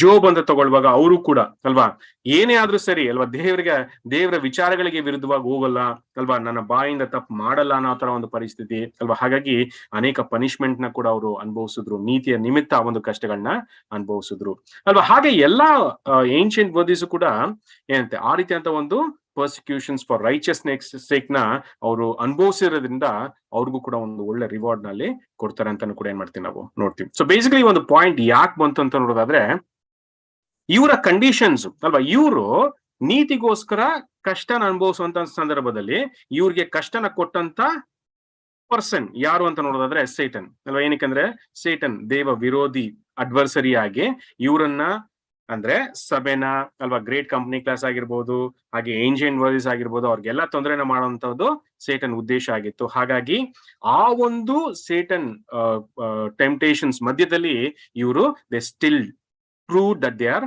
ವರ್ದಿ ಅನ್ನೋದನ್ನ ಕೂಡ ಏನ್ ಮಾಡ್ಬೋದು ನಾವು ಇಲ್ಲಿ ಜ್ಞಾಪಕ ಮಾಡ್ಕೋಬಹುದು ಅಲ್ವಾ. ಹಾಗಾಗಿ ಅವರು ನೀತಿಯ ನಿಮಿತ್ತ ಅನೇಕ ಕಷ್ಟಗಳನ್ನ ಅನುಭವಿಸಿದ್ದಾರೆ ಅಲ್ವಾ. ಸೇಟನ್ ಕೂಡ ಒಂದು ಅನೇಕ ಶೋಧನೆಗಳನ್ನ, ಹಿಂಸೆಗಳನ್ನ ಇವ್ರಿಗೆ ಕೊಟ್ಟಿರೋಂಥದ್ದು ಕೂಡ ಏನ್ ಮಾಡ್ತೀವಿ ನಾವು ನೋಡ್ತೀವಿ. ಬಟ್ ಲೋಕಕ್ಕೆ ಬರುವಂತ ಜಡ್ಜ್ಮೆಂಟ್ ಬರುವಾಗ, ಜನರಲ್ ಜಡ್ಜ್ಮೆಂಟ್ ಅಂತ ಒಂದು ಪರಿಸ್ಥಿತಿ ಲೋಕದ ಮೇಲೆ ಬರುವಂತ ಒಂದು ಪರಿಸ್ಥಿತಿ ಬರುವಾಗ ಯೇಸು ಕ್ರಿಸ್ತರು ಏನ್ ಮಾಡಿರ್ತಾರೆ ಅಂತ ನೋಡೋದಾದ್ರೆ ಸೇಟನ್ನ ಬೈಂಡ್ ಮಾಡಿರ್ತಾರೆ ಅಂತಾನು ಕೂಡ ಏನ್ ಮಾಡ್ತೀವಿ ನಾವು ನೋಡ್ತೀವಿ ಅಲ್ವಾ. He'll be bound for 1000 years ಅಂತಾನು ಕೂಡ ಏನ್ ಮಾಡ್ತಾರೆ ಹೇಳ್ತಾರೆ. ಏನ್ ಬೈಂಡಿಂಗ್ ಆಫ್ ಸೇಟನ್ ಅದೇ ಒಂದು ವಿಶೇಷವಾದಂತ ಒಂದು ಕ್ಲಾಸು ಅಲ್ಲ, ಹಲವಾರು ವಿಚಾರಗಳನ್ನ ನಮ್ಗಲ್ಲಿ ಕಲಿಯೋದಕ್ಕೆ ಅವಕಾಶ ಆಗುತ್ತೆ. ಬಟ್ ಮೇಲ್ನೋಟಕ್ಕೆ ಏನಂತ ನೋಡೋದಾದ್ರೆ Christ shall bind Satan for 1000 years ಅಲ್ವಾ. ಯಾಕೆ ಬೈಂಡ್ ಮಾಡ್ತಾರೆ ಅಂತ ನೋಡೋದಾದ್ರೆ ಅವನು ಈ ಲೋಕನ ಯಾಮಾರಿಸದಿರಂತ ರೀತಿಯಲ್ಲಿ ಅವನನ್ನ ಬೈಂಡ್ ಮಾಡ್ತಾರೆ, ಅಂದ್ರೆ ವಂಚಿಸಬಾರ್ದು ಅನ್ನೋ ಒಂದು ಉದ್ದೇಶದಿಂದ ಅವನನ್ನ ಬೈಂಡ್ ಮಾಡ್ತಾರೆ ಅಂತ ಕೂಡ ಏನ್ ಮಾಡ್ತೀವಿ ನಾವು ನೋಡ್ತೀವಿ. ಸೊ ಹಾಗಾಗಿ ಲೋಕಕ್ಕೆ ಬರುವಂತ ಒಂದು ಜಡ್ಜ್ಮೆಂಟ್ ಅಲ್ಲಿ ಅಲ್ವಾ ಅವ್ರಿಗೆ ತೀರಾ ಕಷ್ಟ ಆಗಲ್ಲ, ಅವ್ರಿಗೆ ಅನುಭವ ಇರುತ್ತೆ. ಈಗ ಒಳ್ಳೆ ವಿಚಾರಗಳನ್ನ ಹೇಳ್ಕೊಡ್ತಾರೆ, ಅವರನ್ನ ಯಾಮಾರ್ಸಕ್ಕಾಗ್ಲಿ, ದಾರಿ ತಪ್ಸಕ್ಕಾಗ್ಲಿ ಸೇಟನ್ ಆಗ್ಲಿ, ಅಲ್ಲಿ ಫಾಲೋನ್ ಏಂಜಲ್ಸ್ ಆಗ್ಲಿ ಇರಲ್ಲ ಅಲ್ವಾ. ಹಾಗಾಗಿ ಅವ್ರು ಕಲಿಯೋದಕ್ಕೆ ಈಸಿ ಆಗತ್ತೆ, ಅನುಕೂಲ ಆಗತ್ತೆ. ಬಟ್ ಆದ್ರೆ ಸಭೆ ಆಗಿರ್ಬೋದು, ಗ್ರೇಟ್ ಕಂಪನಿ ಆಗಿರ್ಬೋದು, ಏನ್ಷಿಯಂಟ್ ವರ್ದಿಸ್ ಆಗಿರ್ಬೋದು, ಅವರು ಅನೇಕ ಕಷ್ಟ ಸಂಕಟಗಳನ್ನ ಅನುಭವಿಸಿದ್ರು ಸಹ ಅವರು ನೀತಿಯ ನಿಮಿತ್ತ ನಿಂತ್ಕೊಂಡಿದ್ದಕ್ಕೋಸ್ಕರ ಅವ್ರಿಗೆ ಆ ರೀತಿಯಂತ ಒಂದು ಒಳ್ಳೆ ಗ್ರೇಟರ್ ರಿವಾರ್ಡ್ಸ್ ನ ಅಲ್ಲಿ ಕೊಡುವಂತದ್ದು ಕೂಡ ಏನ್ ಮಾಡ್ತೀವಿ ನಾವು ನೋಡ್ತೀವಿ ಅಲ್ವಾ. ಈ ಒಂದು ವಿಚಾರಗಳನ್ನ ಈ ಒಂದು ಪ್ಯಾರಾಗ್ರಾಫ್ ಅಲ್ಲಿ ಕೂಡ ಏನ್ ಮಾಡ್ತಾರೆ ಹೇಳ್ತಾರೆ. ಸೊ ನೆಕ್ಸ್ಟ್ ಕಂಟಿನ್ಯೂ ಮಾಡೋಣ. ನೆಕ್ಸ್ಟ್ ಯಾರೋ ಓದ್ತೀರಾ? Under the sophistries of the great deceiver, Satan, both the world and the church nominal have been robbed of the blessed assurances of the coming time of righteous judgment. They know that the Bible tells of a coming judgment day, but they regard it with only fear and dread. And because of this fear, there is to them no more unwelcome tidings than that the day of the Lord is at hand. Okay, ಸಾಕು. Basically ಇಲ್ಲಿ day of judgment ಅಂದಿದ ತಕ್ಷಣ ಲೋಕದ ಜನರಿಗೆ ಇರುವಂತ ಅಭಿಪ್ರಾಯ ಏನಂದ್ರೆ ಭಯಂಕರವಾದಂತ ದಿನ ಅಂತ ಏನ್ ಮಾಡ್ತಾರೆ ಹೇಳ್ತಾರೆ ಅಲ್ವಾ. ತುಂಬಾ ಭಯ ಪಟ್ಕೊಂಡು ಹೆದರಿಕೆ ಪಟ್ಕೊಳ್ಳುವಂತ ಒಂದು ವಿಷಯ ಅಂತ ಅನ್ಕೊಂಡಿದ್ದಾರೆ. ಯಾಕೆ ಅಂತ ನೋಡೋದಾದ್ರೆ ಸೇಟನ್ ಆ ಒಂದು ವಿಷಯನ ಆ ರೀತಿಯಾಗಿ ಪ್ರತಿಬಿಂಬಿಸಿದಾನೆ ಅಲ್ವಾ. ಡೇ ಆಫ್ ಜಡ್ಜ್ಮೆಂಟ್ ಅನ್ನುವಾಗ ಲೋಕಕ್ಕಾಗ್ಲಿ, ನಾಮಿನಲ್ ಕ್ರಿಶ್ಚಿಯನ್ಡಮ್ಗಾಗ್ಲಿ ಇರುವಂತ ಅಭಿಪ್ರಾಯ ಅಂದ್ರೆ ಅದೊಂದು ಭಯಂಕರವಾಗಿರುವಂತ ಒಂದು ದಿನ. ಅಲ್ಲಿ ಏನಂತೆ ನಾಶ ಮಾಡೋದಕ್ಕೋಸ್ಕರನೇ ಬರ್ತಾರೆ ಅಲ್ವಾ, ಅವ್ರನ್ನ ಶಿಕ್ಷೆ ಕೊಡೋದಕ್ಕೋಸ್ಕರನೇ ಬರ್ತಾರೆ. ಅದು ಬರ್ದಿರೇ ಇದ್ರೆ ಸಾಕಪ್ಪ ಅನ್ನೋ ತರ ಒಂದು ಪರಿಸ್ಥಿತಿ ಏನಾಗಿದೆ ಅಲ್ಲಿ ಕ್ರಿಯೇಟ್ ಆಗಿದೆ. ಬೇಸಿಕ್ಲಿ ಬೈಬಲ್ ಇರುವಂತ ವಿಚಾರಗಳನ್ನ ಸರಿಯಾಗಿ ಅರ್ಥ ಮಾಡ್ಕೊಳ್ದಿರಂತ ಒಂದು ಕಾರಣಕ್ಕೋಸ್ಕರ ಲೋಕದಲ್ಲಾಗಿರ್ಬೋದು, ನಾಮಿನಲ್ ಕ್ರಿಶ್ಚಿಯನ್ಡಮ್ ಮೇಲೆ ಆಗಿರ್ಬೋದು ಈ ರೀತಿಯಂತ ಒಂದು ಅಭಿಪ್ರಾಯ ಇದೆ. ಹಾಗಾಗಿ ಯಾವ ಮನುಷ್ಯನು ಕೂಡ ಅಗೇನ್ ಸತ್ಯನ ತಿಳಿದಂತವ್ರನ್ನ ಬಿಟ್ಟು ಬೇರೆ ಯಾವುದೇ ಮನುಷ್ಯನು ಕೂಡ ಡೇ ಆಫ್ ಜಡ್ಜ್ಮೆಂಟ್ ನ ಅಪ್ರಿಶಿಯೇಟ್ ಮಾಡಲ್ಲ ಅದನ್ನ ಸಂತೋಷವಾಗಿ ಅಂಗೀಕಾರ ಮಾಡಲ್ಲ. ಅಗೇನ್ ಡೇ ಆಫ್ ಜಡ್ಜ್ಮೆಂಟ್ ನ ಸಂತೋಷವಾಗಿ ಅಂಗೀಕಾರ ಮಾಡ್ಬೇಕಂದ್ರೆ ಹೌದು. ಯಾಕಂದ್ರೆ ಆ ಡೇ ಆಫ್ ಜಡ್ಜ್ಮೆಂಟ್ ಏನ್ ಮಾಡುತ್ತೆ ಅಂದ್ರೆ ನಾವ್ ಮತ್ತೆ ಒಳ್ಳೆಯವರಾಗಿ ಬದುಕಕ್ಕೆ ಒಂದು ಅವಕಾಶನ ಮಾಡ್ಕೊಡುತ್ತೆ. ನಮ್ಮ ತಪ್ಪುಗಳನ್ನ ನಮ್ಗೆ ತಿಳಿಸುತ್ತೆ. ನಾವ್ ಮತ್ತೆ ಒಳ್ಳೆ ರೀತಿಯಲ್ಲಿ ನೀತಿವಂತರಾಗಿ ನಿಂತ್ಕೊಳ್ಳೋಕೆ ಒಂದು ಅವಕಾಶನ ಅದು ಮಾಡ್ಕೊಡುತ್ತೆ. ಎಲ್ಲ ಒಳ್ಳೆ ತಾನೆ. ನಾವು ಪಾಪಗಳನ್ನ ಬಿಟ್ಟು ಒಳ್ಳೆ ಮಾರ್ಗದಲ್ಲಿ ನಡೆಯೋದಕ್ಕೆ ಬೇಕಾದಂತ ಎಲ್ಲ ವಿಚಾರಗಳನ್ನು ಕೂಡ ಏನ್ ಮಾಡ್ತಾರೆ ಡೇ ಆಫ್ ಜಡ್ಜ್ಮೆಂಟ್ ಅಲ್ಲಿ ನಮ್ಗೆ ಲೋಕದ ಜನಕ್ಕೆ ಕೊಡ್ತಾರೆ ಅಲ್ವಾ. ಅಷ್ಟು ಒಳ್ಳೆ ವಿಚಾರ ಆಗಿರುವಾಗ ಲೋಕದ ವಿಷಯದಲ್ಲಿ, ಲೋಕದ ದೃಷ್ಟಿಲಿ ಮತ್ತೆ ನಾಮಿನಲ್ ಕ್ರಿಶ್ಚಿಯನ್ ಮೇಲೆ ಆ ಡೇ ಆಫ್ ಜಡ್ಜ್ಮೆಂಟ್ ಅಂದ್ರೆ ಒಂದು ಭಯಂಕರವಾದಂತಹ ದಿನ ಆಗಿದೆ.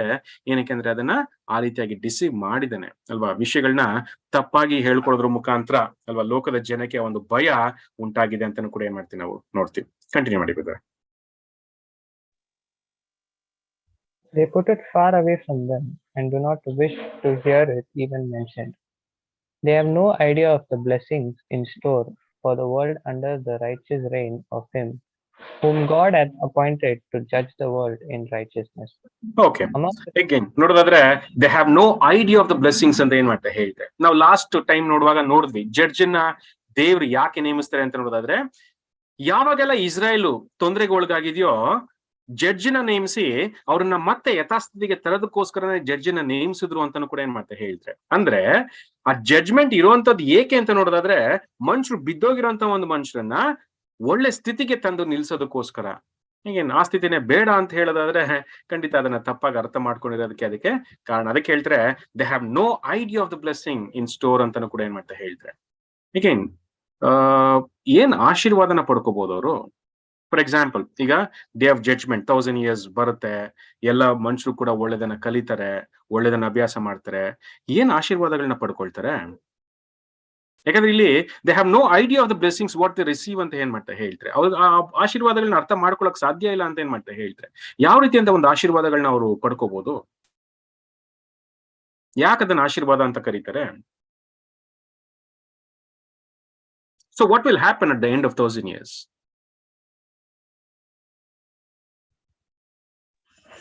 There won't be a lot of death other than the second death. ಒಳ್ಳೆ ಆನ್ಸರ್ಸ್ ಇಷ್ಟೇ.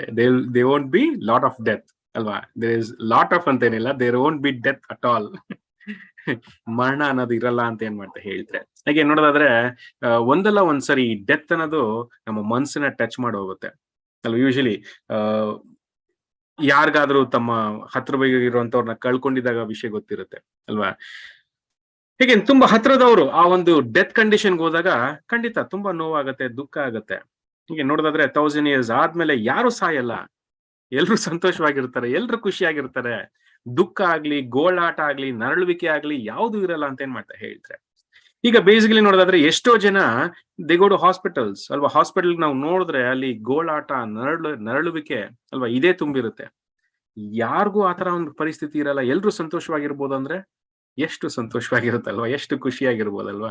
ಹೀಗೇನ್ ಅದನ್ನ ಇಮ್ಯಾಜಿನ್ ಮಾಡ್ಕೊಳ್ಳೋಕ್ಕೂ ಕಷ್ಟ. ಯಾಕೆಂದ್ರೆ we have all times we have seen only sorrows, suffering, death, ಇದನ್ನೇ ನೋಡಿದೀವಿ. ಹಾಗಾಗಿ ನಮ್ಗೆ ಆ ನಿಜವಾದಂತ ಆಶೀರ್ವಾದದ ಅನುಭವನೂ ಕೂಡ ಇಲ್ಲ. ಬಟ್ ನೋ ಡೌಟ್ ಅಲ್ಲಿ ಹೇಳ್ತಾರೆ ವಿ ಹ್ಯಾವ್ ನೋ ಐಡಿಯಾ ಯಾವ ರೀತಿಯಾಗಿ ದೇವ್ರು ಅದನ್ನ ಪ್ಲಾನ್ ಮಾಡಿದ್ದಾರೆ. ಅದ್ ಬರ್ಬೇಕಂದ್ರೆ ಈ ಡೇ ಆಫ್ ಜಡ್ಜ್ಮೆಂಟ್ ಬಹಳ ಮುಖ್ಯವಾಗಿದೆ.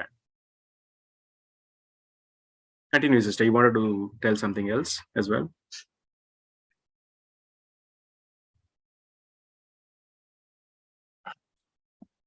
Okay, if not, we can continue. Brother, go ahead, brother. Yes, brother. Among the greatest of the blinding influences which Satan has devised to keep men in ignorance they have been the errors which have crept into the creeds and hymn books of the various religious sects. Many have come to esteem these errors as a paramount important to the word of God. So basically Satan ಏನ್ ಮಾಡಿದಾರೆ ಅಂದ್ರೆ ಈ day of judgment ಬಗ್ಗೆ ಆಗ್ಲಿ, again ದೇವ್ರ ಬಗ್ಗೆ ಆಗ್ಲಿ, Bible ಬಗ್ಗೆ ಆಗ್ಲಿ ಒಳ್ಳೆ ಅಭಿಪ್ರಾಯನ ಜನರಲ್ಲಿ ಕೊಟ್ಟಿಲ್ಲ ಅಲ್ವಾ. ಯೂಶಲಿ ಈಗಿನ ಕಾಲದಲ್ಲೂ ಕೂಡ ದೇವ್ರ ವಿಷಯ ಹೇಳ್ತೀವಿ ಅಂದ್ರೆ ಜನ ಓಡೋಗ್ತಾರೆ. ಆತರ ಒಂದು ಭಯನ ಕ್ರಿಯೇಟ್ ಮಾಡಿದಾನೆ ಅಂತಾನು ಕೂಡ ಏನ್ ಮಾಡ್ತೀವಿ ನಾವು ನೋಡ್ತೀವಿ ಅಲ್ವಾ. ಅಗೇನ್ ಇಲ್ಲಿ ಡೇ ಆಫ್ ಜಡ್ಜ್ಮೆಂಟ್ ಅನ್ನುವಾಗ ನಾಮಿನಲ್ ಕ್ರಿಶ್ಚಿಯನ್ ಮೇಲೆ ಇರುವಂತ ಅಭಿಪ್ರಾಯನೂ ಅದೇ ತರ ಇದೆ ಅಲ್ವಾ. ಬಂದು ನಮ್ಗೆ ಶಿಕ್ಷೆ ಕೊಡ್ತಾರೆ, ನಾಶ ಮಾಡ್ತಾರೆ ಅಲ್ವಾ? ಹಾಗಾಗಿ ಇದೇ ವಿಚಾರಗಳು ಅವರ ಒಂದು ಕ್ರೀಡ್ಸ್ ಅಲ್ಲಾಗಿ ಹಿಮ್ಸ್ ಅಲ್ಲೂ ಕೂಡ ನೋಡಕ್ಕೆ ನಮ್ಗೆ ಸಿಕ್ಕತ್ತೆ. ಬಟ್ ದಿಸ್ ಇಸ್ ಎರರ್ ಅಂತ ಏನ್ ಮಾಡ್ತಾರೆ ಹೇಳ್ತಾರೆ ಅಲ್ವಾ? ಹೀಗೆ ಸೇಟನ್ನು ಈ ರೀತಿಯಂತ ತಪ್ಪಾದಂತ ಬೋಧನೆನ ನಾಮಿನಲ್ ಕ್ರಿಶ್ಚಿಯನ್ ಮೇಲೂ ಕೂಡ ಇಟ್ಟಿದ್ದಾನೆ, ಇಡೀ ಲೋಕದಲ್ಲೂ ಕೂಡ ಇಟ್ಟಿದ್ದಾನೆ ಅಲ್ವಾ? ಹಾಗಾಗಿ ಯಾರಿಗೂ ಕೂಡ ಆ ಡೇ ಆಫ್ ಜಡ್ಜ್ಮೆಂಟ್ ಅಂದ್ರೆ ಅದು ಸಂತೋಷಕರವಾದಂತ ಒಂದು ವಿಷಯ ಅಂತ ಯಾರಿಗೂ ಅನ್ಸಲ್ಲ ಅಂತಾನು ಕೂಡ ಏನ್ ಮಾಡ್ತಾರೆ ಹೇಳ್ತಾರೆ. Okay, so will go to the next paragraph. Next ಯಾರು ಓದ್ತಾ? ಇಲ್ಲಿ ಪರ್ಟಿಕ್ಯುಲರ್ ಆಗಿ ಡೇ ಆಫ್ ಜಡ್ಜ್ಮೆಂಟ್ ಬಗ್ಗೆ ಮಾತಾಡ್ತಾರೆ. again first Chronicle 16 chapter versus 31 to 34 ಅಲ್ಲಿರುವಂತ ವಿಷಯಗಳನ್ನ ಮಾತಾಡ್ತಾರೆ. ಸೊ ಬೇಸಿಕಲಿ ಜಡ್ಜ್ಮೆಂಟ್ ಡೇ ನ ಹೇಗೆ ಡಿಫೈನ್ ಮಾಡ್ತಾರೆ ಅನ್ನೋದನ್ನ ತುಂಬಾ ಬ್ಯೂಟಿಫುಲ್ ಆಗಿ ಏನ್ ಮಾಡ್ತಾರೆ ಹೇಳ್ತಾರೆ. ಯಾರು ಓದಿ.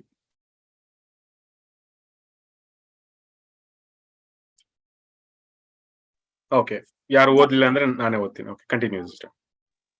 Let the heavens be glad and let the earth rejoice and let men say among the nations, Jehovah reigneth. Okay, beautiful. ಯಾವ ಟ್ರಾನ್ಸ್ಲೇಷನ್ ಅಲ್ಲಿ ಓದ್ತಿದ್ದೀರಾ ಸಿಸ್ಟರ್ ನೀವು? ಬೈಬಲ್ ಯಾವ ಟ್ರಾನ್ಸ್ಲೇಷನ್? ಬೈಬಲ್ ಯಾವ ಟ್ರಾನ್ಸ್ಲೇಷನ್? ಇಲ್ಲ ಇಲ್ಲ, ತೊಂದ್ರೆ ಇಲ್ಲ. ಸ್ಕ್ರೀನ್ ಅಲ್ಲಿ ಇದ್ದಿದ್ ನೋಡಿ ಓದಿದ್ರಲ್ವಾ?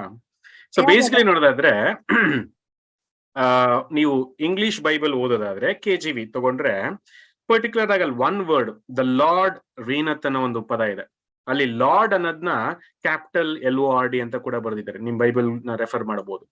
ಸೊ ಎಲ್ಲೆಲ್ಲ ಓಲ್ಡ್ ಟೆಸ್ಟಿಮೆಂಟ್ ಅಲ್ಲಿ ಈ ಕ್ಯಾಪಿಟಲ್ ಅಲ್ಲಿ LORD ಲಾರ್ಡ್ ಅಂತ ಬರ್ದಿದ್ರೋ ಅದು ಆಲ್ಮೈಟಿ ಗಾಡ್ ಜೆಹೋವಾಗೆ ರೆಫರ್ ಮಾಡುವಂತ ಒಂದು ವಿಚಾರ. ಹಾಗೆ ಇದು ಒಂದು ಇನ್ಫಾರ್ಮೇಶನ್ ಆಗಿ ನಿಮ್ಗೆ ಹೇಳ್ತಾ ಇದೆ.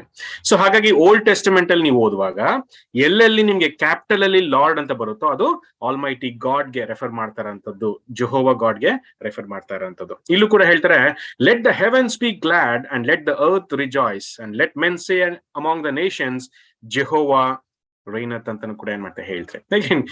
ಡೇ ಆಫ್ ಜಡ್ಜ್ಮೆಂಟ್ ಬಗ್ಗೆ ಬರ್ದಿರೋಂತ ವಿಚಾರ.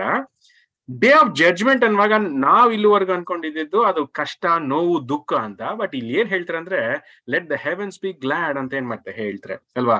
ಗಗನ ಮಂಡಲವು ಹರ್ಷಿಸಲಿ ಅಂತಾನು ಕೂಡ ಏನ್ ಮಾಡ್ತಾ ಹೇಳ್ತಾರೆ. ಭೂಲೋಕವು ಸಂತೋಷಿಸಲಿ, ಯೆಹೋವನು ರಾಜ್ಯಾಧಿಕಾರವನ್ನ ವಹಿಸಿದ್ದಾನೆಂದು ಜನಾಂಗಗಳಲ್ಲಿ ಪ್ರಸಿದ್ಧಪಡಿಸಿರಿ. Let men say among the nations Jehovah reigneth ಅಂತಾನು ಕೂಡ ಏನ್ ಮಾಡ್ತಾ ಹೇಳ್ತಾರೆ ಅಲ್ವಾ? ಆಕ್ಚುಲಿ ನೋಡಿದ್ರೆ ಆ ಡೇ ಆಫ್ ಜಡ್ಜ್ಮೆಂಟ್ ಅನ್ನುವಾಗ ಆ ಫಸ್ಟ್ ವಾಕ್ಯಗಳು ಕೂಡ ಎಷ್ಟು ಸಂತೋಷವಾಗಿದೆ ಅನ್ನೋ ಒಂದು ಥಾಟ್ ಅನ್ನು ಕೂಡ ಏನ್ ಮಾಡ್ತಾರೆ ನಮ್ಗೆ ಬರೀತಾರೆ ಅಲ್ವಾ? ಹೆವೆನ್ಸ್ ಗ್ಲಾಡ್ ಆಗಿರ್ಲಿ, ಹೆವೆನ್ಸ್ ಬಿ ಗ್ಲಾಡ್ ಅಂತ ಹೇಳ್ತಾರೆ, ಅರ್ತ್ ರಿಜಾಯ್ಸ್ ಅಂತ ಹೇಳ್ತಾರೆ.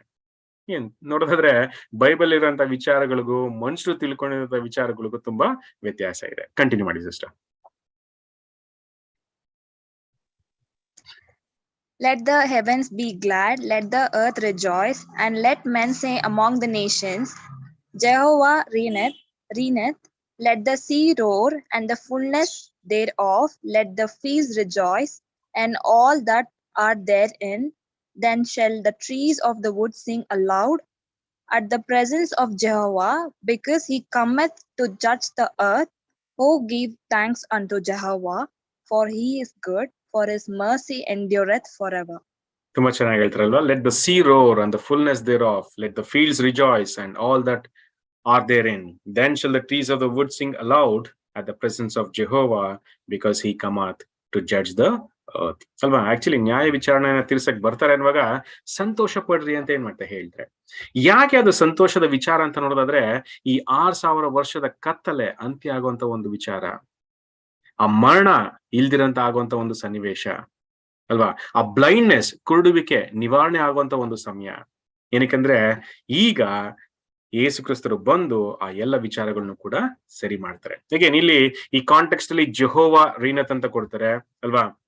ಅದೇ ತರ ಲಾಸ್ಟ್ ಅಲ್ಲೂ ಕೂಡ ನೋಡೋದಾದ್ರೆ ಓ ಗಿವ್ ಥ್ಯಾಂಕ್ಸ್ ಅಂಟು ಜೆಹೋವಾ ಅಂತ ಏನ್ ಮಾಡ್ತಾ ಹೇಳ್ತಾರೆ. ಅಲ್ಟಿಮೇಟ್ಲಿ ಇದನ್ನೆಲ್ಲ ಪ್ಲಾನ್ ಮಾಡಿದ್ದು ಆಲ್ಮೈಟಿ ಗಾಡ್ ಅಲ್ವಾ? ಆ ಒಂದು 1000 years ನ ಕ್ರೈಸ್ಟ್ ಕೊಟ್ಟಿದ್ರು ಸರಿನೇ, ಕ್ರೈಸ್ಟ್ ಅದನ್ನೆಲ್ಲ ಸರಿಪಡಿಸಿ ಏನ್ ಮಾಡ್ತಾರೆ, ಲಾಸ್ಟ್ ತಂದೆ ದೇವರಿಗೆ ಅದನ್ನ ಕೊಡ್ತಾರೆ. So ultimate architect of the entire plan is almighty god. ಹಾಗಾಗಿ ದೇವರ ಒಂದು ರೆಫರೆನ್ಸ್ ಏನ್ ಮಾಡ್ತಾರೆ ಇಲ್ಲಿ ಹಳೆ ಒಡಂಬಡಿಕೆಯಲ್ಲಿ ನಮ್ಗೆ ಕೊಡುವಂತದ್ದನ್ನ ನಾವು ನೋಡ್ತೀವಿ. ಅಷ್ಟೆಲ್ಲ ಎಲ್ರು ಸಂತೋಷ ಪಡ್ಲಿ ಅಂತಾನು ಕೂಡ ಏನ್ ಮಾಡ್ತಾ ಹೇಳ್ತಾರೆ. ಯಾಕಂದ್ರೆ to judge the earth, O give thanks unto Jehovah, for he is good, for his mercy endureth for ever ಅಂತಾನು ಕೂಡ ಏನ್ ಮಾಡ್ತಾ ಹೇಳ್ತಾರೆ ಅಲ್ವಾ? ನ್ಯಾಯ ವಿಚಾರಣೆ ತೀರ್ಸಕ್ಕೋಸ್ಕರ ಅವ್ರು ಬರ್ತಾರೆ. ನ್ಯಾಯವಾಗಿ ನೀತಿಯುತವಾಗಿ ಆ ಒಂದು ನ್ಯಾಯ ವಿಚಾರಣೆಯನ್ನ ಮಾಡ್ತಾರೆ ಅಲ್ವಾ. ಎಲ್ಲ ಮನುಷ್ಯರಿಗೂ ಕೂಡ ಮತ್ತೆ ಆ ಒಂದು ಸಂತೋಷಕರವಾದಂತ ಒಂದು ದಿನ ಬರುತ್ತೆ. ಹಾಗಾಗಿ ಲೆಟ್ ದೆಮ್ ರಿಜಾಯ್ಸ್ ಅಂತಾನು ಕೂಡ ಏನ್ ಮಾಡ್ತಾ ಹೇಳ್ತಾರೆ. ಹೀಗೆ ಈ ಒಂದು ವರ್ಸ್ ನಾವು ನೋಡುವಾಗ it is full of Joy, happiness ಅಲ್ವಾ, ರಿಜಾಯ್ಸಿಂಗ್. ಬಟ್ ಲೋಕದ ಜನರು ಡೇ ಆಫ್ ಜಡ್ಜ್ಮೆಂಟ್ ಬಗ್ಗೆ ತಿಳ್ಕೊಂಡಿರೋಂತ ಅರ್ಥ ನೋಡೋದಾದ್ರೆ ತುಂಬಾ ಗೋಳಾಟ, ನರಳುವಿಕೆ ಅಲ್ವಾ, ಆ ರೀತಿಯಂತ ಒಂದು ವಿಚಾರದಲ್ಲಿ ಅವ್ರೇನಾಗಿದ್ದಾರೆ ತಿಳ್ಕೊಂಡಿದ್ದಾರೆ. ಸೊ ಬೇಸಿಕಲಿ ನೋಡೋದಾದ್ರೆ ರಾಂಗ್ ಇಂಟರ್ಪ್ರಿಟೇಷನ್ ಆಫ್ ಥಿಂಗ್ಸ್ ಅಲ್ವಾ. ಸೇಟನ್ನು ಲೋಕದ ಜನನ ನಾಮಿನಲ್ ಕ್ರಿಶ್ಚಿಯನ್ಡಮ್ ನ ಬ್ಲೈಂಡ್ ಮಾಡಿರೋಂತ ಒಂದು ಕಾರಣಕ್ಕೋಸ್ಕರ ಅವ್ರು ಈ ರೀತಿಯಂತ ಒಂದು ಸತ್ಯನ ತಿಳ್ಕೊಳಕ್ ಆಗದಿರೋಂತ ಒಂದು ಪರಿಸ್ಥಿತಿ. But actually day of judgment ಅನ್ನುವಾಗ ಅದನ್ನ ಸಂತೋಷಕರವಾದಂತ ಒಂದು ವಿಷಯ ಅಂತಾನು ಕೂಡ ಏನ್ ಮಾಡ್ತಾ ಹೇಳ್ತಾರೆ. ಯಾಕಂದ್ರೆ ಕತ್ತಲೆ ಅಂತ್ಯ ಆಗುವಂತ ಒಂದು ಸಮಯ, ಪಾಪ ಎಂಡ್ ಆಗುವಂತ ಒಂದು ಸಮಯ, ಮರಣ ಇಲ್ದಂಗ ಆಗುವಂತ ಒಂದು ಸಮಯ ಅಲ್ವಾ, ಎಲ್ರು ಸಂತೋಷವಾಗಿ ಜೀವಿಸಕ್ಕಾಗುವಂತ ಒಂದು ಸಮಯ. ಹಾಗಾಗಿ let heavens be glad and earth rejoice ಅಂತಾನು ಕೂಡ ಏನ್ ಮಾಡ್ತಾ ಹೇಳ್ತಾರೆ. ನೆಕ್ಸ್ಟ್ ಕಂಟಿನ್ಯೂ ಮಾಡಿ. ನೆಕ್ಸ್ಟ್ ಪ್ಯಾರಾಗ್ರಾಫ್ ಓದ್ತೀರಾ? ಬೇರೆ ಯಾರು ಓದ್ತೀರಾ? ಓದಿ, ಇನ್ನೊಂದು 5-10 minutes ಅಲ್ಲಿ ಮುಗಿಸ್ಬಿಡೋಣ. To the same day, the apostle also points, assuring us that it will be a glorious and desirable day, and that for it the whole creation is groaning and travailing in pain together, waiting for the great judge to deliver and to bless the world, as well as to exalt and glorify the church. In John 5:28-29, a precious promise for the world of a coming judgment trial for life everlasting is by a mistranslation turned into a fearful imprecation. According to the Greek, they that have done evil, that have failed of divine approval, will come forth unto resurrection, raising up to perfection by judgments, stripes, disciplines. See the revised version. Okay, so ಇಲ್ಲಿ ಇನ್ನೊಂದು 2 ವಚನಗಳನ್ನ ಕೊಡ್ತಾರೆ. Romans 8:21-22 ಅಲ್ವಾ. ನಾವು first Chronicles ಎಲ್ಲ ನೋಡಿದ್ವಿ. Day of judgment ಅನ್ನೋದನ್ನ ಸಂತೋಷವಾಗಿರುವಂತ ಒಂದು ದಿನ ಅಂತ ಕೂಡ ಕರೀತಾರೆ. ಅದನ್ನ ಅಪೋಸಲ್ ಪಾಲ್ ಕೂಡ ಅಲ್ವಾ ಅವರ ವಿಚಾರದಲ್ಲೂ ಕೂಡ ಅದನ್ನ ಬರೀತಾರೆ. ಅದು ಹೇಗೆ ಅಂತ ನೋಡೋದಾದ್ರೆ ರೋಮನ್ಸ್ 8:21-22, ಆದರೂ ಅದಕ್ಕೊಂದು ನಿರೀಕ್ಷೆ ಉಂಟು, ಏನಂದ್ರೆ ಆ ಜಗತ್ತು ಕೂಡ ನಾಶದ ವಶದಿಂದ ಬಿಡುಗಡೆಯಾಗಿ ದೇವರ ಮಕ್ಕಳು ಮಹಿಮೆ ಉಳ್ಳ ವಿಮೋಚನೆಯನ್ನ ಪಾಲು ಹೊಂದುವುದೇ. ಜಗತ್ತೆಲ್ಲ ಇಂದಿನವರೆಗೂ ನರಳುತ್ತಾ ಪ್ರಸವ ವೇದನೆ ಪಡುತ್ತಾ ಇರುತ್ತದೆಂದು ನಾವು ಬಲ್ಲೆವು ಅಂತಾನು ಕೂಡ ಏನ್ ಮಾಡ್ತಾ ಹೇಳ್ತೇವೆ. So basically the whole creation groaneth and travaileth in pain together until now because of the manifestation of the sons of God ಅಂತ ಏನ್ ಮಾಡ್ತಾ ಹೇಳ್ತಾರೆ. ದೇವರ ಮಕ್ಕಳು ಆ ಒಂದು ಗ್ಲೋರಿಯಸ್ ಕಂಡೀಷನ್ಗೆ ಬರೋವರೆಗೂ ಇಡೀ ಲೋಕ ಕಾಯ್ತಾ ಇದೆ. ಯಾವಾಗ ಸಭೆ ಕಂಪ್ಲೀಟ್ ಆಗುತ್ತೋ, ಯಾವಾಗ ಕಣ್ಣಿಗೆ ಕಾಣುವಂತ ರೀತಿಯಲ್ಲಿ ಆ ಒಂದು ರಾಜ್ಯ ಎಸ್ಟಾಬ್ಲಿಷ್ ಆಗುತ್ತೋ, ಈ ಲೋಕದ ಮೇಲೆ ಆಶೀರ್ವಾದ ಬರುತ್ತೆ ಅಲ್ವಾ. ಹಾಗಾಗಿ ಇಡೀ ಲೋಕ ಲವಲವಿಕೆಯಿಂದ ಎದುರು ನೋಡ್ತಾ ಇದೆ ಅನ್ನೋ ಒಂದು ಮಾತನ್ನು ಕೂಡ ಏನ್ ಮಾಡ್ತಾರೆ ಅಪೋಸ್ಟಲ್ ಪಾಲ್ ಇಲ್ಲಿ ಬರೀತಾರೆ ಅಲ್ವಾ. ಎಷ್ಟು ಬ್ಯೂಟಿಫುಲ್ ಆಗಿ ಆ ಒಂದು ವಿಚಾರಗಳನ್ನ ಬರೀತಾರೆ ಅಂತ ನೋಡೋದಾದ್ರೆ, ಇಡೀ ಲೋಕ ಲವಲವಿಕೆಯಿಂದ ಎದುರು ನೋಡ್ತಾ ಇದೆ, ಕಾಯ್ತಾ ಇದೆ ಅಂತಾನು ಕೂಡ ಏನ್ ಮಾಡ್ತಾರೆ ಬರೀತಾರೆ. ಅದೇ ತರ ಜಾನ್ 5:28-29 ಅಲ್ಲೂ ಕೂಡ ಇಂಪಾರ್ಟೆಂಟ್ ವಿಷಯಗಳನ್ನ ಹೇಳ್ತಾರೆ. ಹಾಗೆ ಅದನ್ನ ಮಿಸ್ ಟ್ರಾನ್ಸ್ಲೇಷನ್ ಮಾಡಿರೋದನ್ನು ಕೂಡ ಏನ್ ಮಾಡ್ತಾರೆ ಹೇಳ್ತಾರೆ. ಆಶ್ಚರ್ಯಪಡಬೇಡಿರಿ, ಸಮಾಧಿಗಳಲ್ಲಿರುವ ಎಲ್ಲರೂ ಆತನ ಧ್ವನಿಯನ್ನ ಕೇಳಿ ಎದ್ದು ಹೊರಗೆ ಬರುವ ಕಾಲ ಬರುತ್ತದೆ ಅಂತಾನು ಕೂಡ ಏನ್ ಮಾಡ್ತಾರೆ ಹೇಳ್ತಾರೆ ಅಲ್ವಾ. ಆಶ್ಚರ್ಯ ಪಡಬೇಡ್ರಿ, ಸಮಾಧಿಲಿರುವಂತವ್ರು ಎಲ್ರು ಕೂಡ ಎದ್ದು ಬರ್ತಾರೆ. ಎಷ್ಟು ಬ್ಯೂಟಿಫುಲ್ ವಿಷಯದ ಬಗ್ಗೆ ಮಾತಾಡ್ತಾರೆ ಅಲ್ವಾ. ಸತ್ತಿರುವಂತವ್ರು ಎಲ್ರು ಕೂಡ ಪುನರುತ್ಥಾನದಲ್ಲಿ ಎದ್ದು ಬರ್ತಾರೆ. ಒಳ್ಳೆದನ್ನ ಮಾಡಿದವರಿಗೆ ಜೀವಕ್ಕಾಗಿ ಪುನರುತ್ಥಾನವಾಗುವುದು, ಕೆಟ್ಟದನ್ನ ನಡೆಸಿದವರಿಗೆ ತೀರ್ಪಿಗಾಗಿ ಪುನರುತ್ಥಾನವಾಗುವುದು ಅನ್ನೋ ಮಾತನ್ನು ಕೂಡ ಏನ್ ಮಾಡ್ತಾ ಹೇಳ್ತಾರೆ ಅಲ್ವಾ. ಒಳ್ಳೆಯವರಿಗೆ ಜೀವಕ್ಕಾಗಿ ಪುನರುತ್ಥಾನ ಆಗತ್ತೆ, ಕೆಟ್ಟದನ್ನ ಮಾಡಿದಂತವ್ರಿಗೆ ತೀರ್ಪಿಗಾಗಿ ಪುನರುತ್ಥಾನ ಆಗತ್ತೆ ಅಂತಾನು ಕೂಡ ಏನ್ ಮಾಡ್ತಾ ಹೇಳ್ತಾರೆ.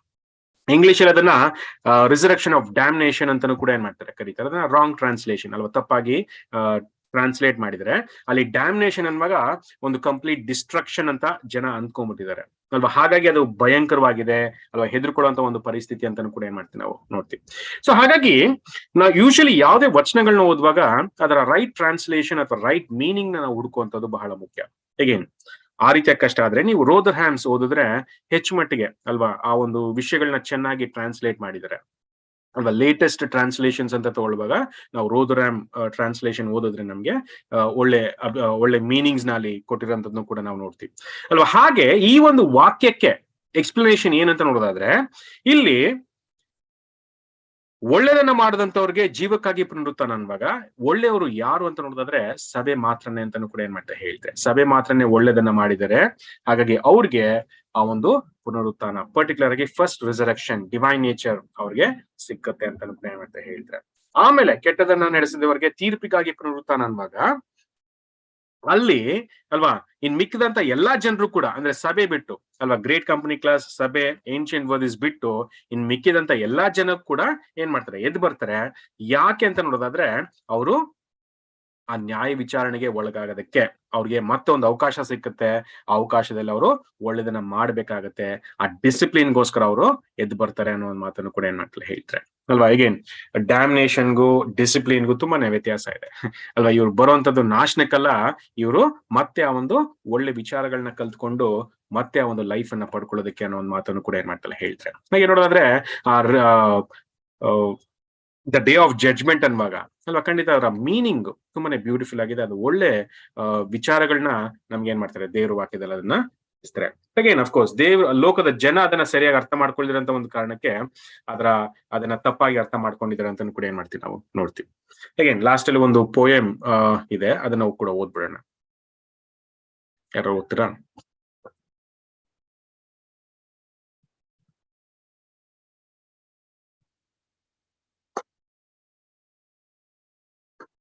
ಓಕೆ, ಯಾರು ಓದಲ್ವಾ? God ways are equal, storm or calm, seasons of peril and of rest, the hurting dart, the healing balm, are all apportioned as is best, in judgments oft misunderstood, in ways mysterious and obscure. He brings from evil lasting good, he makes the final gladness sure, while justice takes its course with strength, love binds our faith and hope increase. He will give the chastened world at length, as afterward of peace.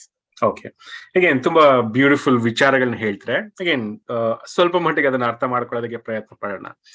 God's ways are equal, strong are calm ಅಂತ ಏನ್ ಮಾಡ್ತಾ ಹೇಳ್ತಾರೆ ಅಲ್ವಾ. ಅದು ಎಂತ ಘೋರವಾದಂತ ಒಂದು ಏನಾಗಿದೆ ಸುಂಟ್ರು ಗಾಳಿ ಆಗಿರ್ಬೋದು ಅಥವಾ ಶಾಂತವಾಗಿರುವಂತ ಒಂದು ಗಾಳಿ ಆಗಿರ್ಬೋದು, ದೇವ್ರ ಮಾರ್ಗ ಒಂದೇ ರೀತಿಯಾಗಿರುತ್ತೆ ಅಲ್ವಾ. ಬೇಸಿಕಲಿ ನೋಡೋದಾದ್ರೆ ಅಲ್ಲಿ ಮರಣ ಆಗಿರ್ಬೋದು, ಬೇರೆ ಯಾವುದೇ ವಿಚಾರಗಳಾಗಿರ್ಬೋದು, ದೇವ್ರು ಅದನ್ನೆಲ್ಲವನ್ನೂ ಕೂಡ ಒಳ್ಳೆದನ್ನ ಮಾಡುವಂತ ಒಂದು ಶಕ್ತಿ ಸಾಮರ್ಥ್ಯ ಅವ್ರಿಗೆ ಇದೆ ಅಲ್ವಾ. Seasons of peril and of rest, the hurting ಡಾಟ್ and the healing balm, all are apportioned as is best ಅಂತ ಏನ್ ಮಾಡ್ತಾ ಹೇಳ್ತಾರೆ. ಅಂದ್ರೆ ದೇವ್ರು ಬೇಸಿಕಲಿ ಎಲ್ಲವನ್ನೂ ಕೂಡ ಒಳ್ಳೇದಾಗಿ ಮಾರ್ಪಾಡು ಮಾಡುವಂತ ಶಕ್ತಿ ಅವರಲ್ಲಿ ಇದೆ ಅನ್ನೋ ಒಂದು ಮಾತನ್ನು ಕೂಡ ಏನ್ ಮಾಡ್ತಾರೆ ಹೇಳ್ತಾರೆ. In judgment of misunderstood, in many ways mysterious and obscure, he brings forth evil lasting good ಅಲ್ವಾ. ಖಂಡಿತ ನೋಡೋದಾದ್ರೆ ದೇವರ ವಿಚಾರಗಳನ್ನ ಅರ್ಥ ಮಾಡ್ಕೊಳ್ಳೋದಕ್ಕೆ ಮನುಷ್ಯ ಫೇಲ್ ಆಗಿದ್ದಾನೆ ಅಲ್ವಾ. ಎಷ್ಟೋ ವಿಚಾರಗಳನ್ನ ಅರ್ಥ ಮಾಡ್ಕೊಂಡಿಲ್ಲ. ಬಟ್ ಆದ್ರೆ ದೇವ್ರು ಕಾಣಿಸ್ತಿರೋಂತ ವಿಚಾರದಲ್ಲೂ ಕೂಡ ಒಳ್ಳೆದನ್ನ ತರುವಂತ ಒಂದು ಶಕ್ತಿ ಅವ್ರಿಗಿದೆ ಅಲ್ವಾ. ಆಕ್ಚುಲಿ ಅಲ್ಲಿ ಮಿಸ್ಟೀರಿಯಸ್ ಅಂತ ಏನ್ ಮಾಡ್ತಾ ಹೇಳ್ತಾರೆ ಅಲ್ವಾ. ಮಿಸ್ಟೀರಿಯಸ್ ಅಂದ್ರೆ ಗ್ರಹಿಕೆಗೆ ಬಾರದಿರುವಂತ ವಿಚಾರಗಳಲ್ಲೂ ಕೂಡ ಒಳ್ಳೆದನ್ನ ಮಾಡುವಂತ ಒಂದು ಸಾಮರ್ಥ್ಯ ಅವ್ರಿಗಿದೆ ಅಂತಾನು ಕೂಡ ಏನ್ ಮಾಡ್ತಾ ಹೇಳ್ತಾರೆ. And makes the final gladness sure ಅಲ್ವಾ. ಎಂಡ್ ಮಾತ್ರ ಬ್ಯೂಟಿಫುಲ್ ಆಗಿರುತ್ತೆ. ಅಗೇನ್ ಜೋಬ್ ಎಕ್ಸಾಂಪಲ್ ತಗೋಬಹುದು ಅಲ್ವಾ. ಅವ್ರ ಜೀವನದಲ್ಲಿ ದೊಡ್ಡ ದೊಡ್ಡ ಸುಂಟ್ರ ಗಾಳಿ ಬಂದಿದೆ ಅಲ್ವಾ, ಬಿರುಗಾಳಿ ಬಂದಿದೆ, ಏನೆಲ್ಲ ಬಂದ್ರು ಲಾಸ್ಟ್ ಅಲ್ಲಿ ಅದು ತುಂಬಾ ಸಂತೋಷವಾಗಿ ಎಂಡ್ ಆಗುತ್ತೆ ಅಲ್ವಾ. ಹಾಗಾಗಿ ದೇವರ ಮಾರ್ಗನೇ ಆ ರೀತಿಯಾಗಿರುತ್ತೆ ಅಲ್ವಾ. ಈ ರೀತಿಯಾಗಿ ಒಂದು ಗ್ಲಾಡ್ನೆಸ್ ಡೆಫಿನೆಟ್ಲಿ ಏನಾಗುತ್ತೆ, ಅದು ಒಂದು ಫೈನಲ್ ಪೊಸಿಷನ್ ಅಲ್ಲಿ ಇರುತ್ತೆ, ಸಂತೋಷದಿಂದ ಅದು ಕೂಡಿರುತ್ತೆ ಅಂತ ಕೂಡ ಏನ್ ಮಾಡ್ತಾರೆ ಹೇಳ್ತಾರೆ. While justice takes it's course with strength, love bits of faith and hope increases, he will give the chastened world at length is afterward of peace ಅಲ್ವಾ. ಹಾಗಾಗಿ ಎಷ್ಟೇ ಕಷ್ಟ ಅನುಭವಿಸಿದ್ರು ಕೂಡ ಲೋಕಕ್ಕೆ ಆ ಒಂದು ಸಮಾಧಾನನ ದೇವರು ಒದಗಿಸ್ಕೊಡ್ತಾರೆ ಅಂತಾನು ಕೂಡ ಏನ್ ಮಾಡ್ತಾ ಹೇಳ್ತಾರೆ. ನೆಕ್ಸ್ಟ್ ಕಂಟಿನ್ಯೂ ಮಾಡಿ, ಬೇರೆ ಯಾರು ಓದ್ತೀರಾ?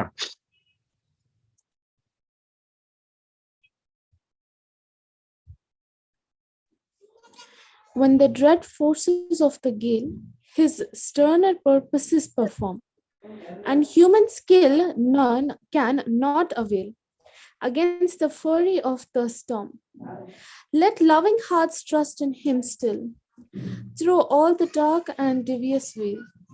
For who would thwart his blessed will, which leads through night to joyous day? Be still beneath his tender care, for he will make the tempest cease, and bring from out the anguish and afterward of peace.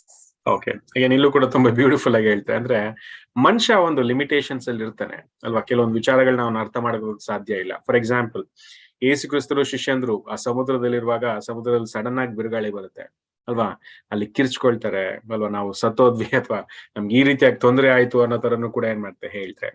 But after some time ಅದೆಲ್ಲ ಆದ್ಮೇಲೆ ಯೇಸು ಕ್ರಿಸ್ತರ ಒಂದು ಸಮುದ್ರನು ಕೂಡ ಏನ್ ಮಾಡ್ತಾರೆ com ಮಾಡೋಂತ ಒಂದು ಪರಿಸ್ಥಿತಿ. ಹಾಗೆ ಮನುಷ್ಯರು ಎಷ್ಟೋ ವಿಚಾರಗಳನ್ನ ಕೂಡ ನಾವು ಅರ್ಥ ಮಾಡ್ಕೊಳ್ಳೋದಕ್ಕೆ ಸಾಧ್ಯ ಇಲ್ಲ ಅಲ್ವಾ, ಬರುವಂತ ಕಷ್ಟಗಳನ್ನ ತುಂಬಾ ದೊಡ್ಡದಾಗಿ ನಾವು ಪರಿಗಣಿಸ್ತೀವಿ, ಅರ್ಥ ಆಗ್ದಿರಂತ ಒಂದು ಪರಿಸ್ಥಿತಿ, ಕತ್ಲೆ ಅಲ್ವಾ, ಅಂತ ಸಮಯದಲ್ಲೂ ಕೂಡ ದೇವ್ರ ಏನ್ ಮಾಡ್ತಾರೆ, ಎಂತದೇ ಪರಿಸ್ಥಿತಿ ಇದ್ರು ಅದೆಲ್ಲವನ್ನು ಕೂಡ ಶಾಂತಗೊಳಿಸ್ತಾರೆ ಅಲ್ವಾ. ಎಂಡ್ ರಿಸಲ್ಟ್ ನೋಡಿದ್ರೆ ಅದ್ರ ಮುಖಾಂತರ ಸಮಾಧಾನ ತರುವಂತದ್ದೇ ದೇವರ ಉದ್ದೇಶ ಅಂತಾನು ಕೂಡ ಏನ್ ಮಾಡ್ತಾರೆ ಹೇಳ್ತಾರೆ. ಲಾಸ್ಟ್ ಪ್ಯಾರಾಗ್ರಾಫ್, ಬೇರೆ ಯಾರ ಉತ್ತರ?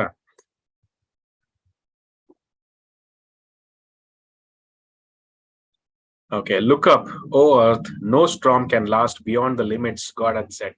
ಎಷ್ಟು ಚೆನ್ನಾಗಿದೆ ಅಂದ್ರೆ ಎಷ್ಟೇ ಕಷ್ಟ ಎಷ್ಟೇ ತೊಂದರೆ ಇದ್ರು ಆ ಲಿಮಿಟ್ ಮೀರಿ ಯಾವುದು ಕೂಡ ದಾಟಕ್ ಸಾಧ್ಯನೇ ಇಲ್ಲ ಅಲ್ವಾ.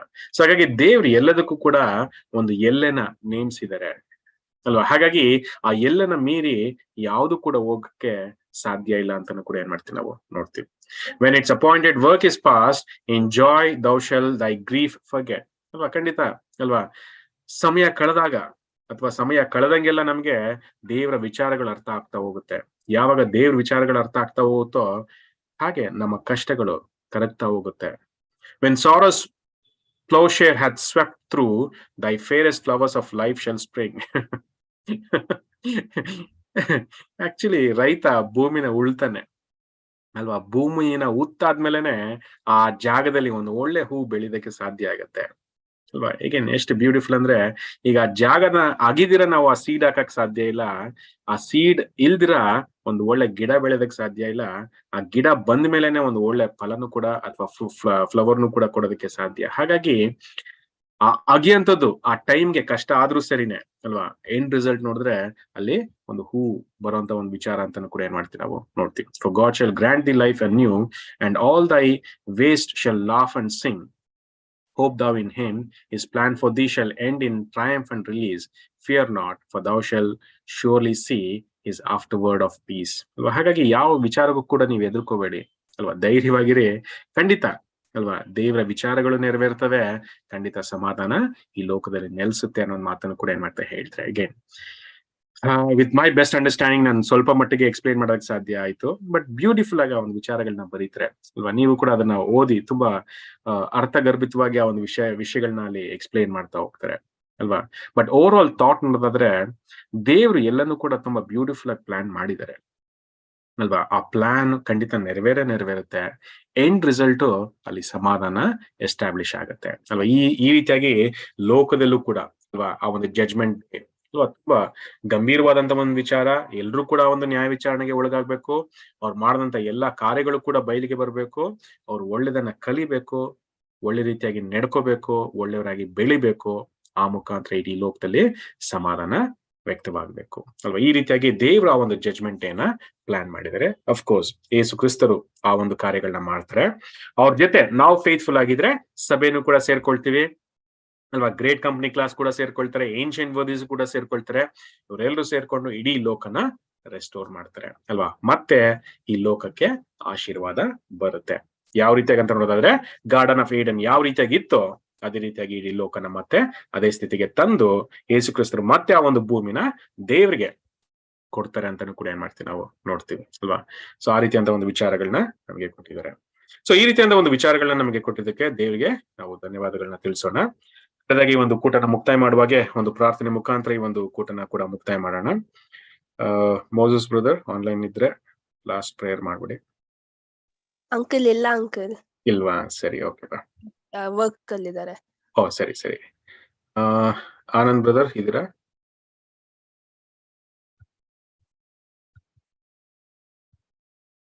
ಓಕೆ. ದಿನಕರ್ ಬ್ರದರ್ ಪ್ರೇಯರ್ ಮಾಡ್ತೀರಾ? Last closing prayer. ಬ್ರದರ್ ಆಡಿಯೋದಲ್ಲಿ ಇಲ್ಲ. ಓಕೆ ಸರಿ, ನಾನೇ ಪ್ರೇಯರ್ ಮಾಡಿ ಮುಗಿಸ್ತೇನೆ. சார் நான் மாத்துறேன் சார். ಹಾ ಬ್ರದರ್. செபிப்போம். பரலோகங்களில் வாசம் செய்கிற எங்கள் பரலோக பிதாவே, இந்த மாணவர்களில் உம்முடைய நாமத்தை தியானிக்கவும் இந்த சத்தியங்களை நாங்கள் ஆராய்ந்து அறிந்து கொள்ளத்தக்கதாகவும் நீர் காட்டின மகாதாயுக்காக, இந்த தாசன் மூலமாக நாங்கள் அறிந்து கொள்ளத்தக்கதாக நீர் காட்டின மகாதாயுக்காக, இந்த குமாரனும் எங்கள் ரட்சகருமா இருக்கிறார் இயேசு கிறிஸ்துவனுடைய மகா உன்னதமான நாமத்தின் மூலமாக இந்த நாமத்தை ஸ்தோத்திரிக்கிறோம். தொடர்ந்து இந்த பாடத்துல நாங்க அநேக சத்தியங்களை கண்டறிந்தது போல வரக்கூடிய நாட்களிலும் நாங்கள் அநேக சத்தியங்கள் ஒரு தாசர்கள் மூலமாக நாங்கள் அறிந்து கொள்ளத்தக்கதாக நீர் தாமே கிருபை பாராட்ட வேண்டும் என்று வேண்டிக் கொள்கிறோம். தொடர்ந்து ஆண்டவரே ஒவ்வொரு ஆண்டவரே பாடல்களிலும் எங்களுக்கு இன்னுமாக ஞானத்தையும் சத்தியத்தையும் அறிந்து கொள்ளத்தக்கதாக இந்த கிருபையில நாங்கள் வளர்ந்து உங்களுக்கு மிகுந்த கனிகளை கொடுத்து வரக்கூடிய நாட்களில் இன்னுமாக நாங்கள் பரிசுத்தத்திலும் நீதியிலும் சத்தியத்திலும் வளர்க்கத்தக்கதாக நீர் தாமே நீங்கள் மீது தயவும் கிருபை வைக்க வேண்டும் என்று கொள்கிறோம். தொடர்ந்து இந்த நெட் மூலமாக ஆண்டவரை சேர்ந்திருக்கிற ஒவ்வொரு சகோதர சகோதரிகளும் ஆண்டவரை பலப்படுத்தி இந்த கிருபையிலும் சத்தியத்திலும் வழிநடத்தி நாங்கள் மிகுந்த கனிகளை கொடுத்து இந்த குமாரனுடைய அடிச்சோடையை நாங்கள் பின்பற்றி நடந்து இன்னுக்கு முன்பதாக நாங்கள் ஆண்டவரே சபையாக வாழ நீர் தாமே கிருபை பாராட்ட வேண்டும் என்று வேண்டிக் கொள்கிறோம். தொடர்ந்து உங்களுடைய தாசனை கூட நாம் புரிந்து இன்னமாக இந்த சத்தியத்திலும் இந்த அறிவிலும் இன்னமாக அவருக்கு பலப்படுத்தி இன்னுமாக போதிக்கத்தக்கதை நீர் தாமே ஏற்படுத்த வேண்டும் என்று வேண்டிக் கொள்கிறோம். தொடர்ந்து காத்துக்கொள்ளும் பலப்படுத்தும் ஒவ்வொரு சகோதரரும் சமாதானத்துடனே காத்துக்கொள்ள வேண்டும் என்று இந்த குமாரனும் எங்கள் ரட்சகரமா இருக்கிற இயேசு கிறிஸ்து நாமத்தின் மூலமாக வேண்டிக் கொள்கிறோம். Amen. Thank you, brother. Thank you, brothers and sisters. Thank you. Thank you, brother. Thank you. So now next time ಸೇರುವಾಗ again after 2 weeks ಅಲ್ಲ ಅವಾಗ ನಾವು ransom and restitution ವಿಚಾರಗಳನ್ನ ಸ್ಟಡಿ ಮಾಡೋಣ. ಸ್ಟಡಿ ನಂಬರ್ 9 ಫಸ್ಟ್ ಚಾಪ್ಟರ್ ಅಲ್ಲಿ 9th chapter first volume ಅಲ್ಲಿ 9th chapter ransom and restitution ಅದು next class ಅಲ್ಲಿ ನಾವು ಸ್ಟಡಿ ಮಾಡೋಣ. ಅಗೇನ್ ನೀವು ಓದ್ಕೊಂಡ್ ಬಂದ್ರೆ ನಾವು ಅದನ್ನ ಒಂದು ಡಿಸ್ಕಷನ್ ತರ ಮಾಡಬಹುದು. ಅದು ತುಂಬಾ ಬೆನಿಫಿಷಿಯಲ್ ಆಗಿರುತ್ತೆ. ಸೊ ಹಾಗಾಗಿ ಅದು ಕೂಡ ಟ್ರೈ ಮಾಡೋಣ. ಸೊ ಹಾಗಾಗಿ ನೆಕ್ಸ್ಟ್ ಟೈಮ್ ನಾವು ಜಾಯ್ನ್ ಆಗುವಾಗ ransom and restitution ಪ್ರಾಬ್ಲಿ ಒಂದು ಫಸ್ಟ್ 4 pages ನೀವು ಓದ್ಕೊಂಡ್ ಬಂದ್ರೆ ಅನುಕೂಲ ಆಗುತ್ತೆ. Thank you. Thank you, brother. Thank you very much. Thank you, brothers. Thank you, brothers and sisters. Thank you.